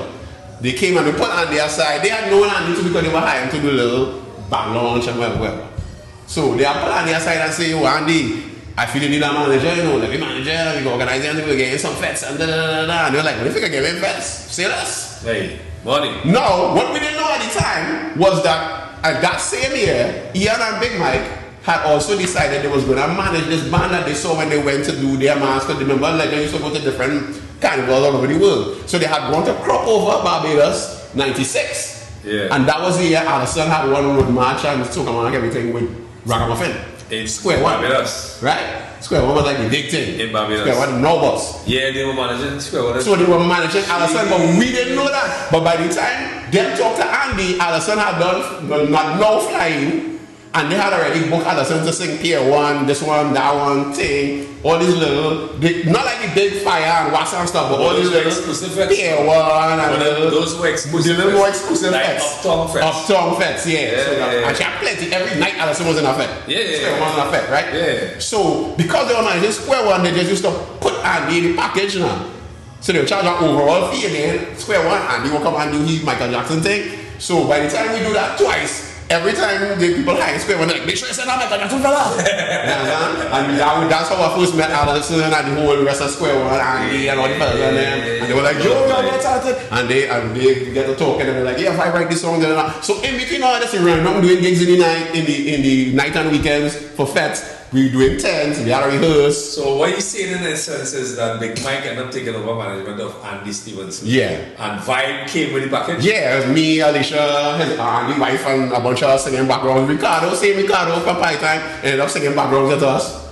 Because Andy wanted like a big choir. Well, Michael Jackson, he the whole thing, right? That whole choir of us in the black and white shirts and all that thing. So it was that. But in between running around doing rehearsal, 10 fets, thing and organizing with Big Mike to go on the road, get his Big Mike was like, I'll get all the ushers, you come on the road with us, thing, right? In between all that, I get a call I was getting a little call to do a background for Shock here, and you know, that time, all that we spent in hustling, so background I take my little $500, whatever, and Like gas money and food and whatever. Hustling. Right? So in the hustling now, I get a call from Charlene Boujam. Now, Charlene Boujam and I go way back because her mother Jasmine and her father Frankie Boujam and my mom go way back. So when my mom bought her first car, a little Mini Martin, one little car. Speedway, a car parts, accessories. Yes. Yeah, later on they did roll on off too, but initially with the car parts and accessories and stuff. The first store was in Tunapuna, and when mommy and them bought their house in Trin City and they had the first little small car, they used to be it was the first auto shop when they drive down. You may know them days. Right. So she made friends with Jasmine and she used to always buy her car parts there and patronize. So over the years and Jasmine built a friendship and then Frankie. So growing up I know Charlie, Allison, all of these siblings and them since we small. We all grew up together, we go by their house and line. Yeah, Charlie Boujam. So boom, I get a call from Auntie Jasmine saying, Charlie doing this song and she working with Mice. Mice had been working in CSB, Martin Mice Raymond, another legendary producer. So I knew Mice from CSB, right? So she said, Charlie working with Mice and I know you're busy because your mom said you're working with the Michael Jackson guy and thing. Congrats on that, but Charlie doing this song and then they need some, Mice say he needs somebody to chant and he thought about you. So if you could, if you have time, you could come to the studio. I was like, honestly, at the Jasmine, I ain't have no time. I real thing hard. I don't know. I ain't have no time. We could do that after Carnival. I thinking, it had 2-3 weeks of Carnival. It was a short Carnival, I think. And I was like, it had 2-3 weeks left for Carnival, and after I could do whatever I want. And the Jasmine, I don't know how I can do that. So she was like, all right. She was kind of disappointed. She was like, okay. But then she had people that she called mommy. Oh, sure. And then Marlon called me like that. Yeah. And the Jasmine and them said they need you. They don't ask for nothing. Yeah, they go on. That way they go on top shows. Go on organize your system. Make time and go. I don't know what you're doing Andy and them because at that point they're now billing. So it's on the radio. It's on the 10. Mommy come to the 10 to see it there. So she know I'm doing something. She hear little ripples, but she know what's going on here. She didn't come to the 10 maybe until the second.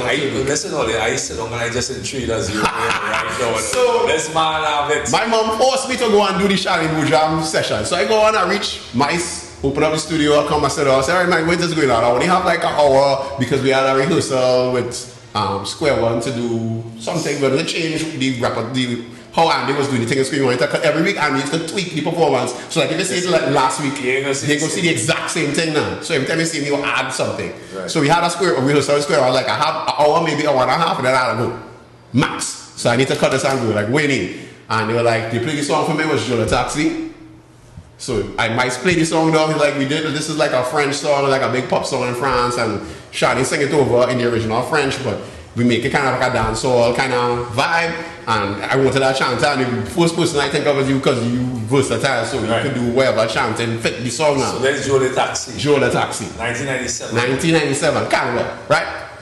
Like January 97. That was coming out, that came out for Carnival? No, it came out for summer, but recording it Carnival time. So me I studying that. I said, alright, so I asked Charlie and I said, so okay sis, what you want, like what kind of chant you want, like what kind of style? She's like, I don't know, I just want the song like hip and cool and like we're playing on the radio. I was like, okay, well, let's look at it from another angle. If you could have picked any chanter that popular now, any dancehall artist that popular now to feature on it, who you gonna pick? And given the style of it, the guy now boom, she was like, I find it sound like if I could have got Shadi and that'd be great. Yeah.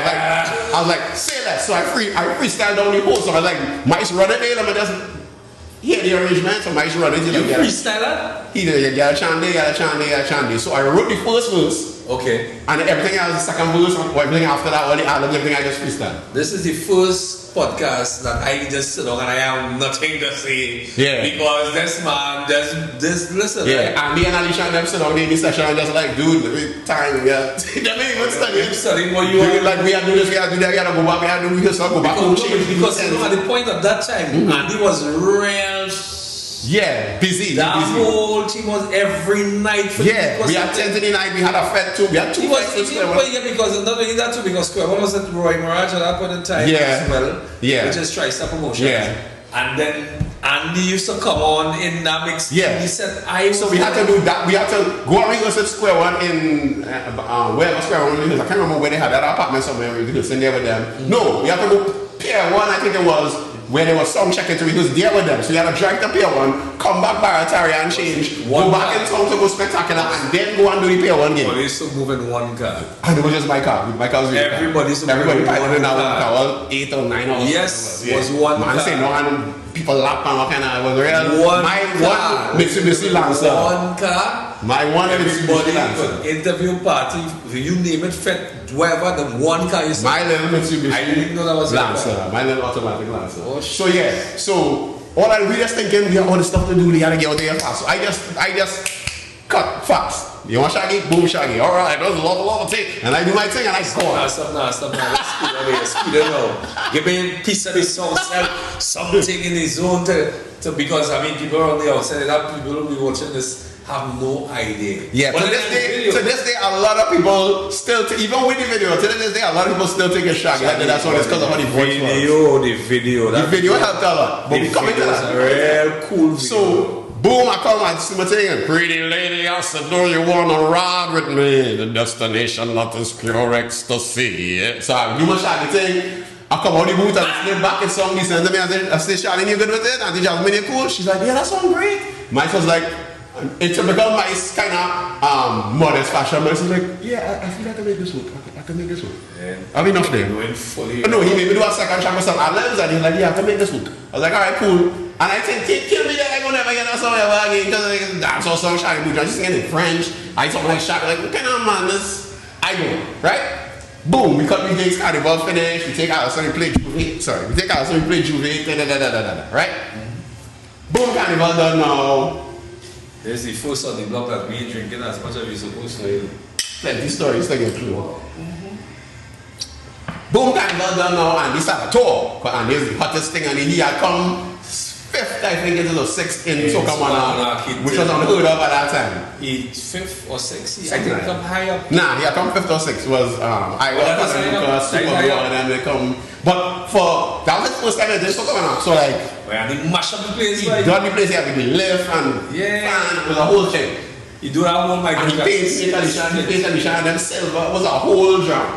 Yeah. The dancers and thing, it was a whole bacchanal. So he came 5th, was he marched down 10 every night. Of course, get worse and worse and worse. Till the point where Gypsy and I was like, Andy, I can't be doing 10 on call and think of the people that I say. Kind of way. Which is why we ended up in the end was Andy, Rudder, Super Blue, thanking the night home, say Gypsy because anything before that he was a company got Andy just on like a come of shit. So yeah, Carnival and he started tour now, New York, Toronto, things. Some of the doors he doing most of them he doing by himself, but every once in a while he'll get a gig where he'll get a promoter to bring the whole dancers, background singers, everybody. So I'll get a little small blind, make a little US or a little Toronto money or whatever, right? All this time, bye. Boom. So now, July, I get a call from Jean-Michel Givier, who was the head of Rituals Records. Yeah. Jean-Michel. Yeah. No, I didn't know that Charlene and them was doing the song on Rituals, whatever. I just know Charlene had to do a song. I do a song. I forget what that. So Charlene said, oh, we have a meeting with Jean-Michel. I'm like, about what? She's like, remember the song we do Carnival Time? I'm like, yeah. Jean-Michel said, you want to talk to us about it? She didn't know nothing neither. Go on to Jean-Michel office. Jean-Michel's like, well, Patrick, I'm so happy to meet, to see you, and and this, that, the other thing. So, don't tell me a second time around. Jean-Michel says, they did a compilation with a bunch of Ritual songs and they sent it all over the Caribbean. But they did some marketing on that particular song in the French island, the French speaking island, Martinique, Guadeloupe, French Guyana, yada. What year was this? St. Lucia, huh? 1997? 97, still, summer 97. Was this the year that these guys sang, was anybody's song where, Jesus, Lord, they have, go ahead, I go remember just now. I remember this song because so Jean-Michel basically, long story short, says we marketed a bunch of songs and stuff, but we kind of focused this one on the French island because Charlene whole thing is in French and it's a popular French like pop song. That was big in the I think early 90s or the late 80s or whatever. So long story short, he's saying the song she was a right girl to it. Yeah, very smart. She went stars. Where is she now? Foreign. She living in I think it's Florida, somewhere in America. Okay. Yeah, she living in America years now. So long story short, he was saying, what I basically call you all here to say is that we just get information. The Joe the Taxi song is #1 in French Martinique, #1 in Guadeloupe, #1 in French Guyana, #1 in everywhere that speaks French in the Caribbean, it was #1. And bear in mind, just to quantify how big that was, this was the summer that Michael Jackson Invincible album came out.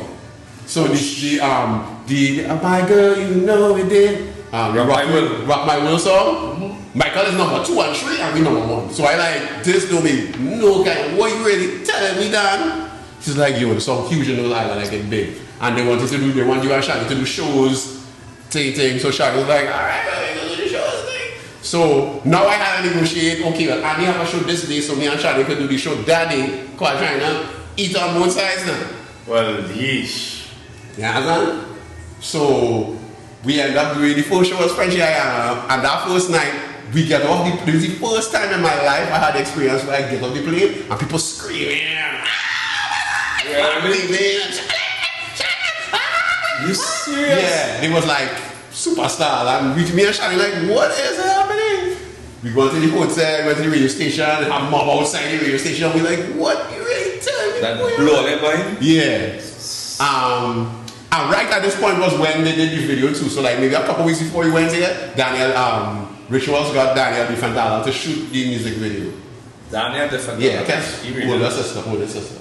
Okay. So yeah, I had known Daniel from before, just from around. And Daniel actually was supposed to say to me, my little brother, and then the other brothers have a rock band, you should check them out, thing, which I eventually did later. So them days, Cass and them still doing rocket anchorage, and they didn't even reach energy. So Daniel shot the music video. So the song already was like #1 in the music video. It leveled up even higher. So yeah, because the video launched that song. Yeah, the music video. Again, 1997. A year, 105. I was in the mix. Yep. When that song was Big Bang, that was like the anthem on all frequencies. Yeah.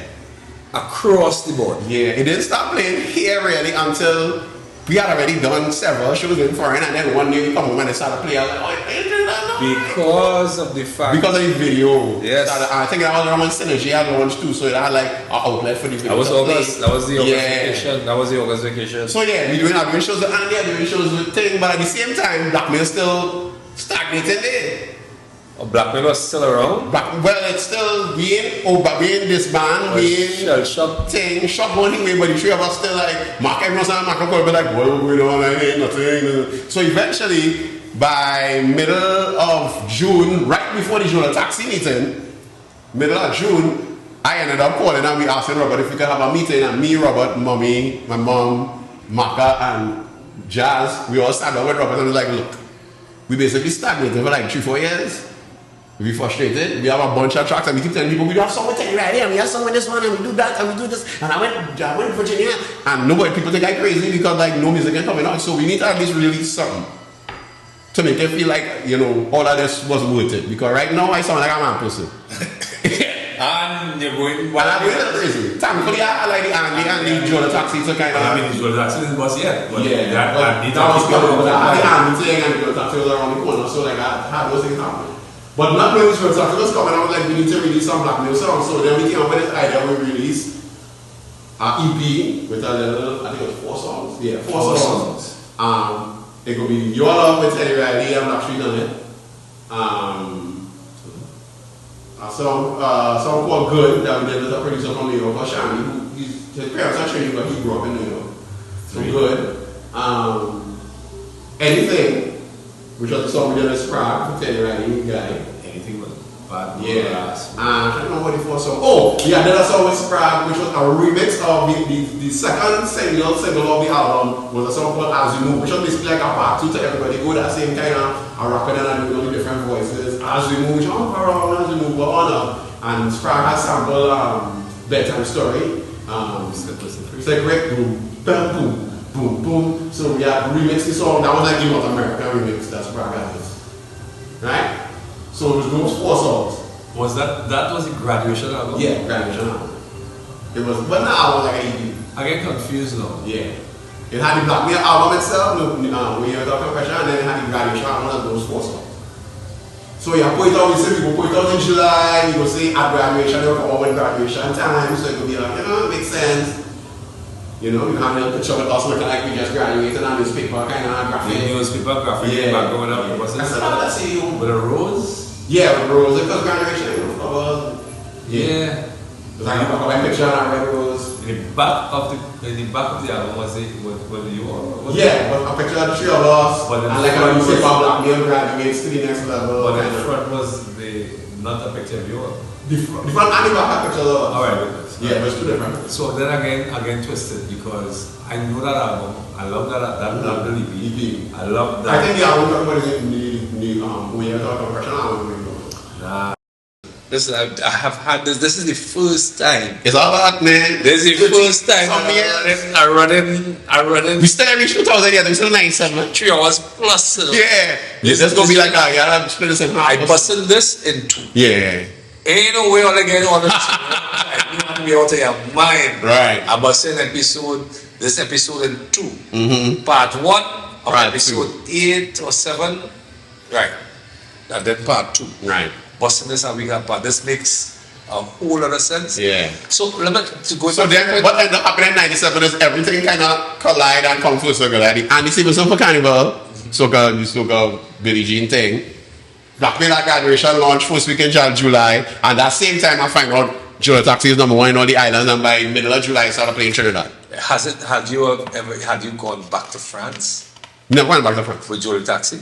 We never went back to France. They play in France, in Paris, and clubs and stuff, but we never got like a gig or anything out there. But then, all the gigs we had were like French Caribbean or other Caribbean islands. You didn't have management like that?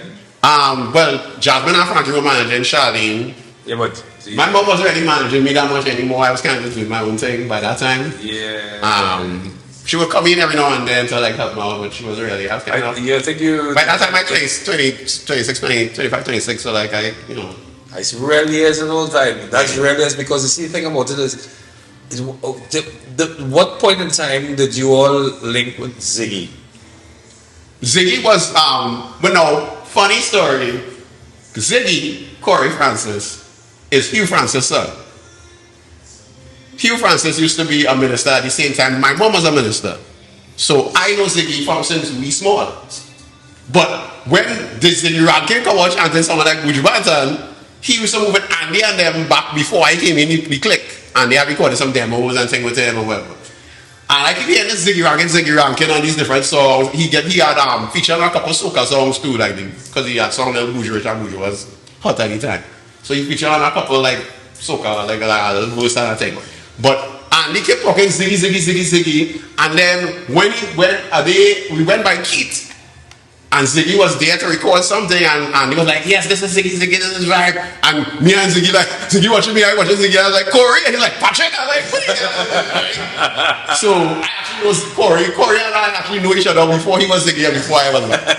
And then we realized, we both heard about each other, but he didn't realize Vybes was Patrick, and I didn't realize Ziggy was Corey. Because thing wasn't visual. Yeah, it wasn't visual, just hearing voices. But I remember Ziggy had a song with Candice. Candice what? I don't know the last name, Candice. So he had a few things before way before the reggae was. I remember, yeah. I'm talking about around the time of Blackmail album. I feel like around the time of Blackmail around the time with Graduation was when Synergy had now launched and he had just put the Miserable Life video. Yeah, but no. But that was years into the Ziggy thing. He was already doing Ziggy thing. That was before. Because Ziggy had a song called with Candice. Oh God, I used to play. So when I started radio on 105, would have been a late night thing. Yeah. I started on 105 officially in 1997. I started training in 1996, October 1996, and actually got on air in just after Carnival. Right. 1997, right? But it brought me in, as a matter of fact, it brought me in during the Carnival in 1997. Right. And to hold on for this one, but then I had my shift was on Wednesday night, midnight to 5 a.m. Yeah. And your music, the album, I would have played that like closer to 5 o'clock in the morning when people get up to go to work and have that kind of, because the album was of that nature. I feel as oh yeah, talk of question you talking about. It wasn't because it was that kind of. It wasn't kind of. It wasn't loud. Like R&B, but kind of R&B. Kind of So he had a song with Candice that I love so much, boy. I swear to God. I swear to God.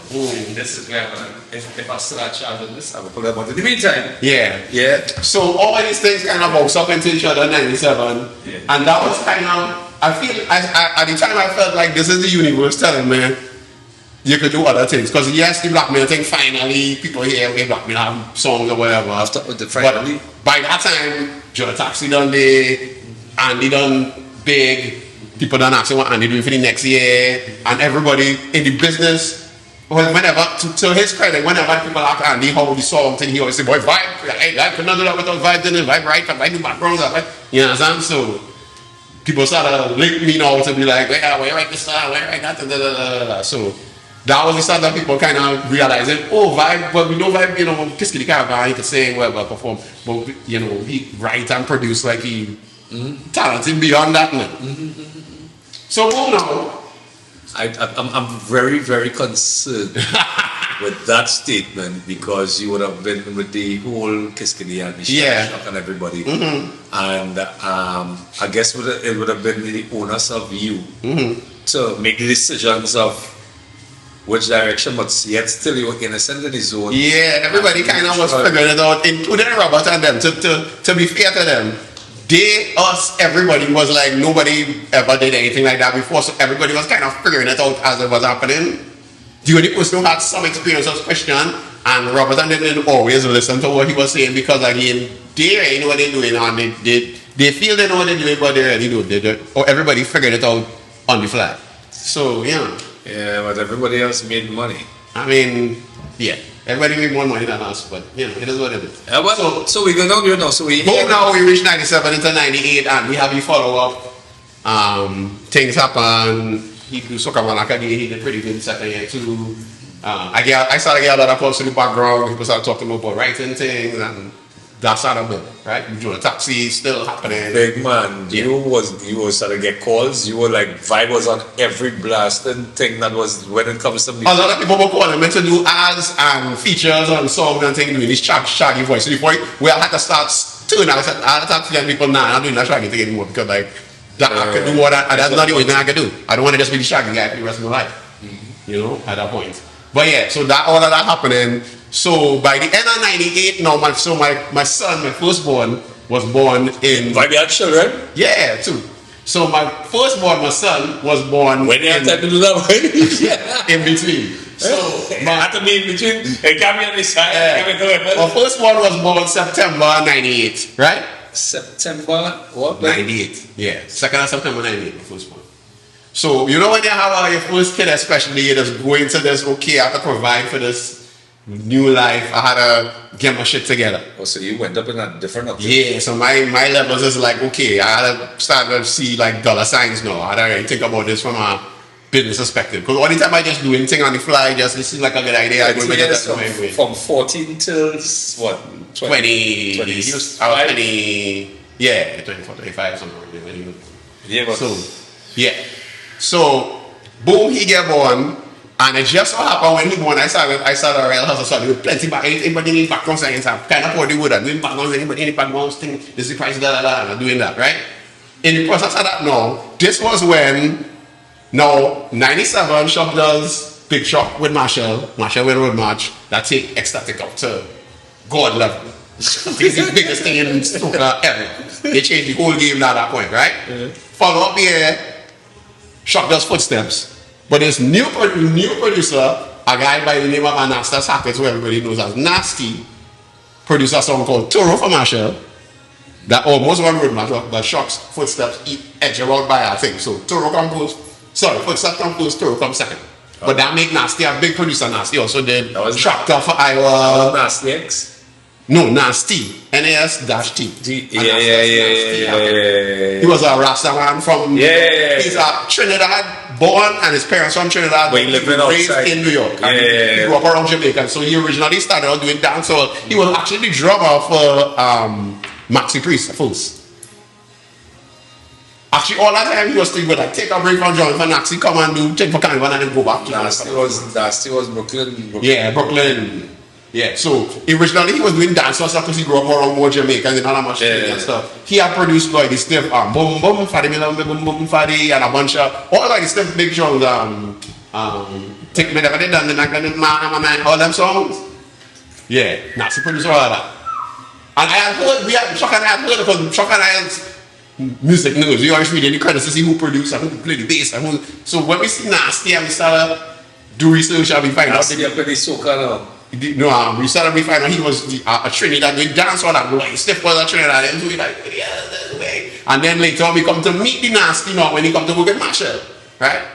So boom, Shock introduced me to Nasty 98 Carnival. By that time Shock was going outside. Shock outside, so he just come over Carnival to work at Shock. He won. He had for a couple months and he out, right? But we still cool, right? So Shock introduced me to Nasty. Boom now, end of 98, like September, October 98, right after my son born. Nasty comes to Trinidad, he like, I want to do my own album, like compilation, because compilation albums was a big thing back then. So he wanted to do like a Nasty compilation, because he had already do hits for Marshall, and I want this one and that one, he did Jam Malassi for Marshall, Toro. Oh, but Tasha? Yeah, Jam Malassi. First actually Jazz, the fourth guy in Backstreet, in Blackmail, actually wrote Jam Malassi, he wrote that. And he brought Tasha and Marshall, took the song and ended up jumping on it, right? With Nasty. So between Shock and Chris, I ended up meeting Nasty and they telling Chris boy, Chris ended up telling Nasty, I was dabbling in writing thing, but you see, Vybes is the writing man, he writes the Michael Jackson song, and he writes thing, and he do the taxi, and all the Blackmail songs he writes. So Nasty's like, alright. So when Nasty come in 98, to work on 99 Carnival stuff, right? So he got to stay true Christmas into Carnival to work on his album and do thing for Ecstatic and this one and that one. Or whoever he hustling, right? He bring all the equipment, the drum machines and all the thing. He called me to have a meeting, he said, well, I need a writer. I know I can make beats, but I don't really write. So I need like a writer who familiar with the soca thing, and I hear use the man. So I say, well, say less. Once money call in, I ain't that, because right now I just have a son and I hustling. He's like, say less. So I started working Nasty. Now, what ended up happening was we do a bunch of different songs for Nasty album, and then people started coming and realize Nasty in the country and he working thing, and Super Blue want a rhythm for a song, this one want a song, and that one want a song, and eventually Cliff Harris from Atlantic come and talk to Nasty and said, Tony Prescott had, All Aboard and different songs like that, but he want to level up Tony to, do different things, expand Tony range and do different things, so if he could write some songs for Tony. That's you? You really ask Nasty, and I see in-house writer for Nasty now. Jesus. Nasty official writer. So Nasty is like, okay, bye, we go do some stuff and present it to Cliff. So we do a bunch of songs, like 5-6 songs, and my man, I write it for Tony. One of the songs I wrote as like a duet, a song called Cell Phone, as like a duet for like Tony to sing with a girl. And so in the demo, I had used Nasty has somehow connected with Michelle Sylvester, who I would have known from Party Time days. So Nasty like, I know this girl Michelle, she can do the female part in the song and write. I'm like, no problem. And then when she came, I'm like, oh Michelle, I know she's So Michelle and I did the Cell Phone song, and I did a couple other songs that was supposed to be for Tony. Nasty's like, okay, I have a meeting with Cliff on X day. I'm gonna call you and tell you come through and I'll tell you how it go. But I'm pretty confident he will take the song. The song's hard, right? Cliff comes, sit down, listen to all the songs. So Nasty plays the song, he said, oh, that song real bad. Who's that singing there? Oh, that's my writer, Vibe. He's like, Vibe, George Taxi Vibe? Yeah, Vibe, my writer, he real talented to make a real singing thing. Nasty hype him up now because Nasty know I was saying that child to mine, so he hyping up the boy. So every song Cliff was like, who's singing this? Oh, I vibe too, but the tone change, sometimes I chanting, sometimes, you know what I mean? My thing. Typical vibe. He's like, who's this? I vibe. Who chanting? I vibe too. Who doing the backgrounds? I vibe. So eventually, after Cliff hear 5 songs, Cliff was like, well, I definitely want the 5 songs, but also, I want to meet him with vibe because I think I want vibe to join the vibe. I'm like, so Nasty called me and say, so yeah, I don't want to join that soca band. I'm like, I always wanted to try the soca band thing, I always watch, Atlantic and Roy Cape and them. I think, I can do that one day. You know what I mean? I do have that cut a little couple soca-ish things with Shock, but nothing that deep. Yeah. So he's like, well, Cliff, when I have a meeting with you, he went to join Atlantic. I was like, what? So I had a meeting with So every band thing now coming. Guys at the Atlantic thing coming. So Cliff had a meeting with me. He's like, I want you to join Atlantic. I was like, okay, what's the pay thing? Once we work on the money part, then I was like, okay, it'll be regular money. Cliff own Atlantic, but he also is the promoter for all these feds, so you have guaranteed shows. Yeah. So you can be making a minimum of X amount of $1,000 for the season. I was like, great. I can buy my child. Amen. Praise Jesus. Good. Join the band. Tony Prescott kind of take me under his wing. I'll always say big up to Tony because Tony really showed me the ropes of how to do this band thing and come out unscathed, no mash up your voice and no overrun down your body. Because in them days, band thing is really doing 2-3 show a day at night. And it's 45 seconds set. Sometimes the show is 2 sets of 45 minutes. 45 minutes. Sometimes like if it's a Bishops or something and it's only the two band playing 2 sets. Yeah. So Atlantic. Yeah. So it was like take some kind of hemoglobin or hemorexin or something to kind of keep it thing up. You have to overexert yourself, don't overperform in the first show because you have still at the second and the third show to do all these little. Give you the guidance. Yeah, and the keys to like. Feel like you already have vocal technique, you can sing, you can write, you just need to know the runnings. You understand? So it was me, Tony Prescott, Terry Steele was in the band, so full circle again because I know Terry from Party Time with New Creations. Terry came in the band at that time? Yeah, I met Terry in the band. He was already in the band for like a year or two. Okay. By that time. The original band was 1990. Terry, Tony. 98? 99 Carnival. 99 Carnival. So Emerson had River going road match. Yeah. 19 yeah. So Terry, Tony Prescott, Terry Seals, Terry Prescott, and Michelle Graves was still in the band at that time too. And then they had Nicole Graves was still in the band at that time, and then they had me as the fourth vocalist. So I was like the new guy. Tony showed me the ropes thing. I do the carnival over there. I went good, everything, whatever. But when I came in, I realized Tony and them and Cliff had a little friction. Yeah. Tony wanted a little more freedom because Cliff was very controlling of how the band was very. He had the last say on everything, and he's not like a creative, like naturally. So a lot of things that he might think is a good idea, we as creators like, dude, that don't make any sense. So Tony and them were ready to bust out when I came in.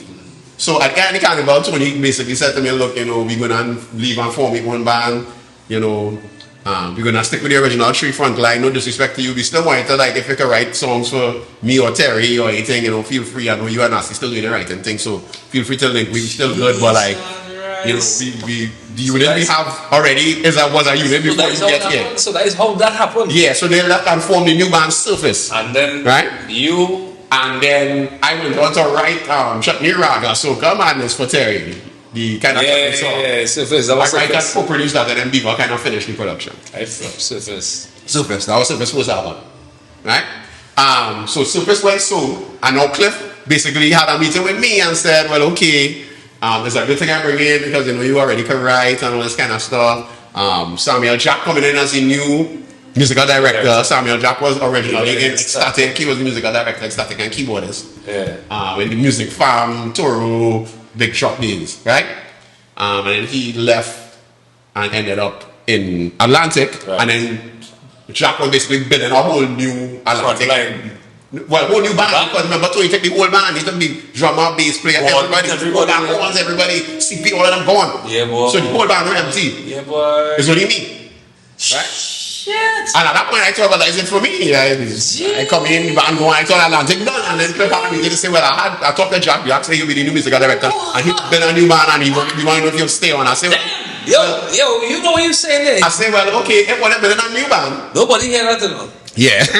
Nobody hear. The whole of what used to be Atlantic, Tony Prescott, Michelle, Nicole Graves, I keep calling her Michelle. Nicole Graves, Tony Prescott, and Terry Seals at the front line. CP and them was on horns. CP and I think CP Shaka and Roach. Yeah, was on horns. Yeah. Rest in peace, Roach. Drum was I think Showing was on bass if I remember correctly. Drummy, Colin Huntley was on drum. Me and Colin was real tight too. Yeah, Colin. And I know CP again, going back to QRC, CP was in 6th form when I was in QRC too. So CP, Ming, Jace, all of them was in 6th form. So I know, and he was in scout band with me. He was one of the people that taught me how to play trumpet. And Gordon was on the keyboard. Gordon was the keyboard and musical director. So all of them left and went and formed Surface. Yeah. But we were still cool, like they were like nothing against you, but we already had we unit when you came in. Literally, so whole band left. Yeah, and so Cliff was like, I got Jack to come in to be the director of the new version of the band. If you want to stay on,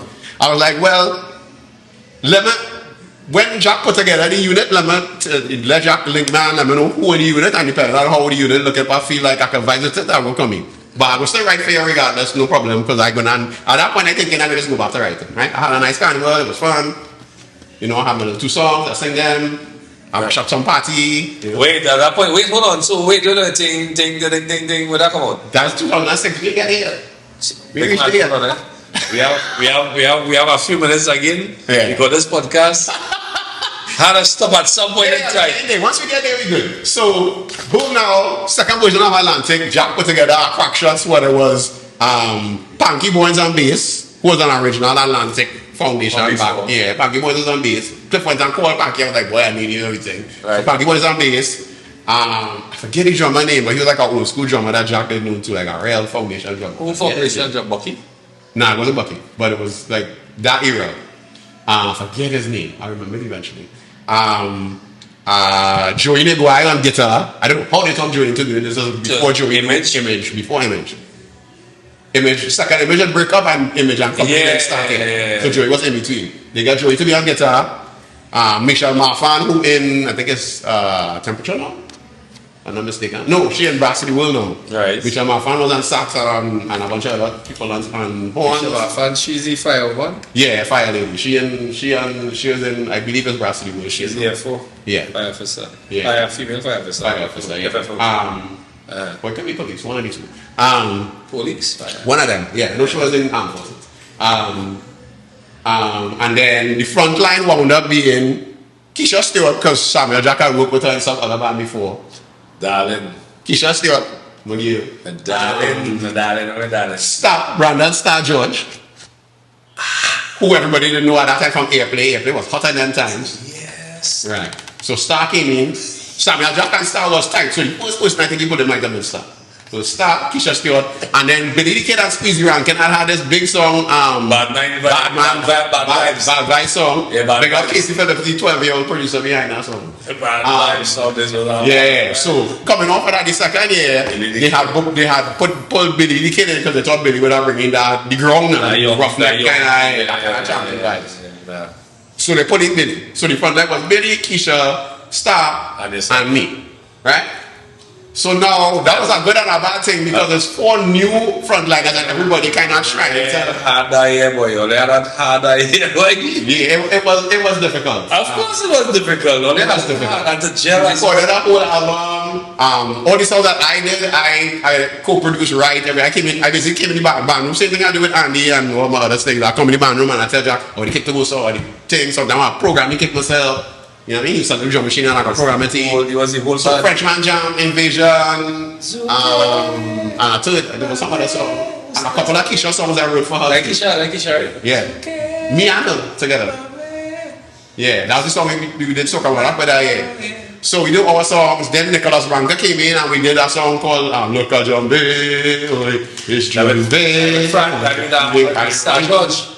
Huh? It was the whole front line. Me, Star, Billy, and Keisha. All of us were the one song. That was the one song with the 4 of us. Yeah. And then, so we just had an album, all these great songs. I had a bunch of songs. Keisha had songs. Nice. Also on that album was the debut of Patch. Patch had a song called Come in the place. Of course. And Patch was coming and mash up the whole place. And Kings of Origin had their first song on Look like Carnival time. Yeah. So, but the problem was Cliff. Again. In the beginning, Cliff was all hype about the album. It was the album so great and da. And then once Carnival actually rolled around, Cliff didn't want us to perform any songs on the album, so we was only doing covers right through. We only perform our songs at hand for maybe 4 or 5 times in the whole Carnival. Which obviously people frustrated because like you do all this work, you believe in your song, and you even getting a chance to like work your songs. Because you know the song different as well. Yeah, so we bring on Talcurry and this one and that one and I go and then mash up and Patch mashing up. But we mash up with our covers, but like Yeah, but I guess at the end of the day, Atlantic already had a name. Yeah. You know, a new front line. These are new front line. Put together. Yeah. Sounding good. The album itself was good. Yeah. I remember that. Album was hard and yeah, people were like, why are you not singing this song for me? Especially DJs. People come to expect you all to sing these songs at the band. Yep, and Cliff was like, no, you gotta do cover, you gotta do this song big, that's this song big. I guess that's why we played enough on the radio and the songs were playing. Of course it was playing. I was there. But like, yeah, so that was the whole thing that was the first thing. Those were the songs that we were using when we were doing the sponsor. Also things that happen like the Frenchman Jam song kind of developed organically by itself because we wasn't pushing it or nothing. No, that's song. It just stuck up by itself and started playing because it was sweet. And then it was different. It was sweet, different and sweet, and plus I had the Joel Taxi voice, which everybody didn't know before. Yeah, I say, but it was different. The song itself was different. Yeah, but then when Soca Wana roll around, Cliff was like, oh, they can't enter no Soca Wana because they have gigs to do. We and Keisha enter anyway because they're like, we don't care, you ain't doing Soca Wana, whatever. And we ended up getting to the finals, and basically it came down to a head between us and Cliff, and Cliff was like, if they do it singing Soca Wana, go back to come back in the man room. And me and Keisha was like, well, we don't have dancers real soon, and mommy already activate shillings, have mailing to outfit for us, and or in finals and it's in finals, yeah. Yeah. Just the other day, actually, Gavin had tweeted out the video of the 2000 finals. And he was like, look you, bro. He slided my DMs on Instagram, like, look you, bro. And I was like, where are you find this? And I said, when I watched it, I was like, wow, this man didn't know me. Were you all came that year? We came, out of the today, I think we came 10th or 9th or something. I think we top 10. Today was for power and group. Yeah, it was power and group. It was one big category. They didn't have no power and group yet. Oh. It just really took the top people in the finals. And it used to finish like 5, 6 o'clock in the morning kind of thing. It was like a one big long crowd when it was any over. If I know we have plenty more to go in over. Friday night and I have about 3 gigs to do tonight. 3 parties. Alright, so that happened. Get frustrated, leave Atlantic. Again. You shout up. So at that point I ended up connecting with well, me and Michelle had already connection last year. Michelle Sylvester. Right. Michelle was like, she was in Ruction or something like that. Yeah, it was in Ruction. And she had leave Ruction too. She's like, I fed up with this band thing and I want to do my solo thing because them band thing ain't working out. Nadi had left Silhouette, so she was solo and she had just joined Kesty band. And me and Nadi was tight because at that point we was doing 2 background vocals of everybody record. We do almost any hit record that happened in between 2003-4 to 2006. Nadia and I do background song. All. Every week up in the morning, I just realized Super Blue Matrix. Anything that was Big Brother, anything that was a big tune, me and Nadia. Because Natalie York and Carla and them are kind of rock back. They were the duo. Yeah, they were the big Paul and Williams and them are kind of rock back. Yeah. And we were like the next generation. So we learned literally from them. Because you all were writers and as well and had the vocal. And both of us kind of clap now. So, yeah, you used to bring us in the track and we cut in vocals. That's been out in 99, 2000, 2001, 2000. About 2000, 2001, 2003, up until 2006 when all of us bust. But when your song Thing for the Road. So all of us started to move together now because me and Maddie doing backgrounds together. Again, I'm doing the one with her car. Alicia's my sister, so she rolling with me. And then Terry was in the mix. Terry and Misha was tight, and at one point Terry and Misha was in a chutney band called Pure Energy together. Yes, Pure Energy. They did the song together as Pure Energy. So Terry kind of came in more through Michelle, but all of us didn't know Terry from Party Time, so it wasn't like a new person coming in the mix now. So all of us started to move together because we all have the same mission. We all want to be solo, as solo artists now, right? So we all and everybody had a song and a hit song that year. 2006. So let me tell you how that happened. Nadia gets the band. 2005, Nadia wrote a song for Michelle. She wrote a song. Which one was this? If you want to horn me, you could go ahead and do that. Yes. Right, it was a kind of man bashing song. That year was terrible for me. Yeah. So they had a man bashing thing. Nadi had kind of echo what's the name was doing the man bashing thing and wrote that song. She initially wrote it thinking she might sing it herself, and then given how the Kesty band thing was more kind of posh and she was like, I don't think the Uptown people could go for that man bashing thing with me. So Misha was like, give me it now. So She wrote to give it to Michelle. All of us went to the studio with Michelle. Me and Nari do background. It was a full team at that time. Yeah, I helped do the Casey needed a hope. Casey Phillips producer, Kenny Phillips' son. Precision Productions. The older one, like Kyle is the one that hot now. Yeah. So Casey was now. Casey's the one that did Casey's the one that recorded produced Marshall. Yeah, Mr. Fed Fog. No, I don't want to say. No, Kyle is the one that do Marshall this year. Kyle is the younger brother. Kyle live in LA? No, Casey live in LA. Casey? No, Casey mixed it. Huh? Casey mixed this song, but Kyle and Mevon did the production for Party. Okay. Yeah, Kyle and because I remember Marshall saying, Casey said, hey, that fire outside my door. Yeah, they're mixing and Marshall saying we mixing this on KD and me and Trinidad on like Zoom and they mixing. So Casey mixed it, but Kyle produced it. So back in 2006. So because Casey was we running about 4 hours. You don't talk about that. We running, but so Casey was now coming on as a producer. This time Casey like he didn't do CX yet, so he's like a teenager. But Kenny had put Nabi onto him and we realized that he had our vibes. Yeah. He reminded me of a young shot, to be honest, at the time. I used to tell him all the time. And so me and all of us and him develop a relationship, the whole crew. So Michelle had a song, Nadi come and write it for her, we recorded, me and Nadi do backgrounds, some come out, some lick up, started mash up the airwaves, Michelle started to get hired to do battle the sexes and kind of thing. Michelle get big, hot, right?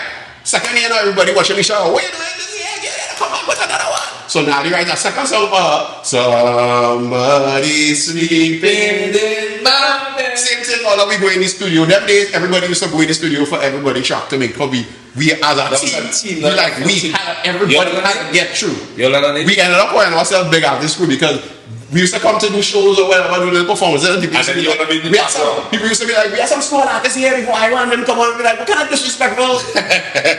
So that we purposefully ended up calling ourselves the Big Artist Crew, kind of as an inside joke. Like, we don't see ourselves as small artists, we see ourselves as big artists, just like anybody else. Yeah, so it's Big Artist Crew. So, Nadi had right sleeping in your bed for Michelle. Terry had kind of right dip down low and I kind of helped a little bit in the background, kind of tweak it. Yeah, he was at least surface, he was in pure energy with Michelle at that time. Yes. So I think had disbanded by that time. Yeah. So they had the dip down low song, right? 2006 Carnival. So Michelle, Terry, and then Michelle also had sleeping in your bed song separately, right? Then Nadi had a song called From One Island to Another Island. Yeah. And you had... And I had Ting for the Road.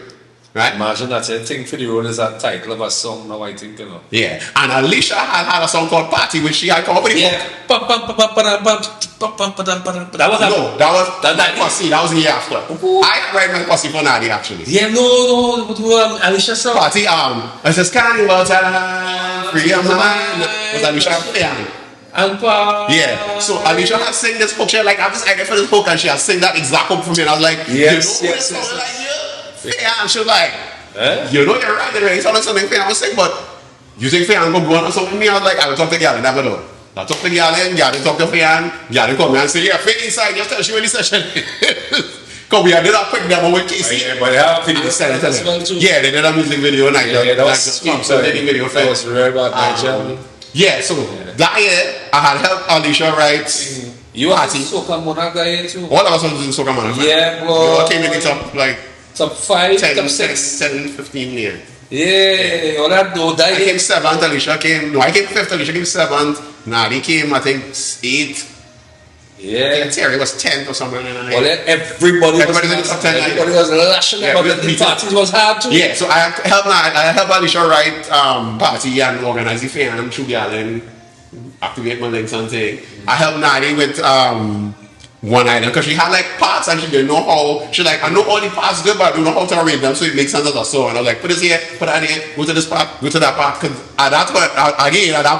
I trained in that. She trained me how this part go here, put that thing, let's go, this is the intro, this is the outro, boom, song. So I did that for her. She like, you don't want to write the credit? I was like, nah, I don't want people to feel like I'm propping up and you a good writer on your own. Take your props and you just back out. So I don't want to credit. You do your thing. So I helped Nadi with it, but she went away helped Terry, and then when they had the download song, Misha was recording her song. Nadi had write 2 verses and she didn't write a bridge. And Casey was like, I need a bridge, boy, what we gonna do? And Nadi was doing a gig with Kev, so she couldn't come to that session, and I write the bridge. And again, I was like, hey, whatever. Nadi's like, nah, you have to take the credit for that one. So I actually have like a writing credit on Sleeping on Your Bed. And then I did a song called Always on My Mind with me and Misha together. We was in New York together. And a producer called Mish, the first female producer I ever worked with, Michelle Williams from New York. She's a Trinity but living in New York. Misha had it whenever me and Michelle did Always on My Mind together. Baby, I'm always thinking about how you doing, girl. It's been a long time since you went away. Yeah, that was like me singing off first, and then Misha coming in second verse on some R&B shit. So we had that song, that real play too. Yeah, and then I had my thing for the road song. Michelle, that carnival went on to become the first, people always forget that she was the first ever groovy soca monarch winner with Sleeping in Your Bed. Michelle Sylvester. First person to win groovy soca monarch. Oh yeah. First woman too, but also first person overall. The first year they split it into groovy and power, Sleeping in Your Bed was like the song. And Michelle come and she bring her own bed on stage. Bring her bed, yeah. Michelle yes, boy, So Michelle won groovy and the rest of us placed in the power category. Michelle won groovy, Terry came I think 5th or 6th in groovy, and then the rest of us placed in the top 10 in power. Jeez. And I kind of ended up having a hand in everybody. Yeah, but Ting for the Road was a very useful because that actually. Yeah. Ting for the Road, I went St. Lucia, Nicole David, big up Nicole. She's like the big soca female artist in St. Lucia. She's like the Destra over there. Okay. She's big. Like a Destra artist, but fun type level artist, real powerful, aggressive kind of thing.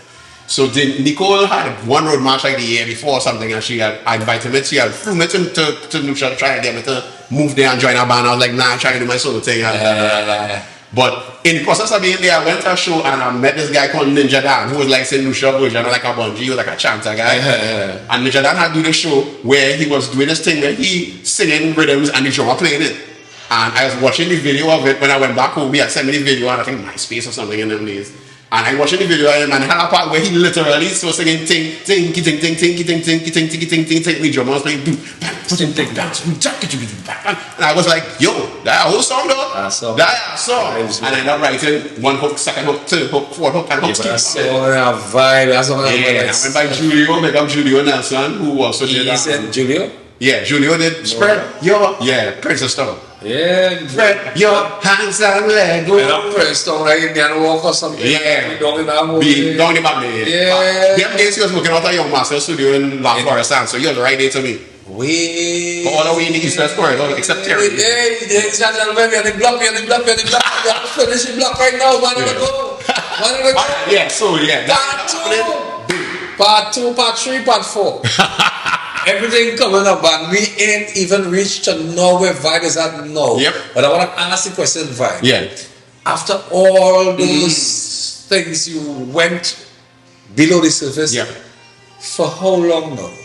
I would say below the surface because I always did writing and stuff. I just people don't know that. Yeah, I just not. You like a general, not physically. You are original ghostwriter right now. You since I would say 2009, 2010, Casey approached me and was like, I want to change my business model and like have fully written song that is presented done, and the artist just come and cut the lead vocal and tune down.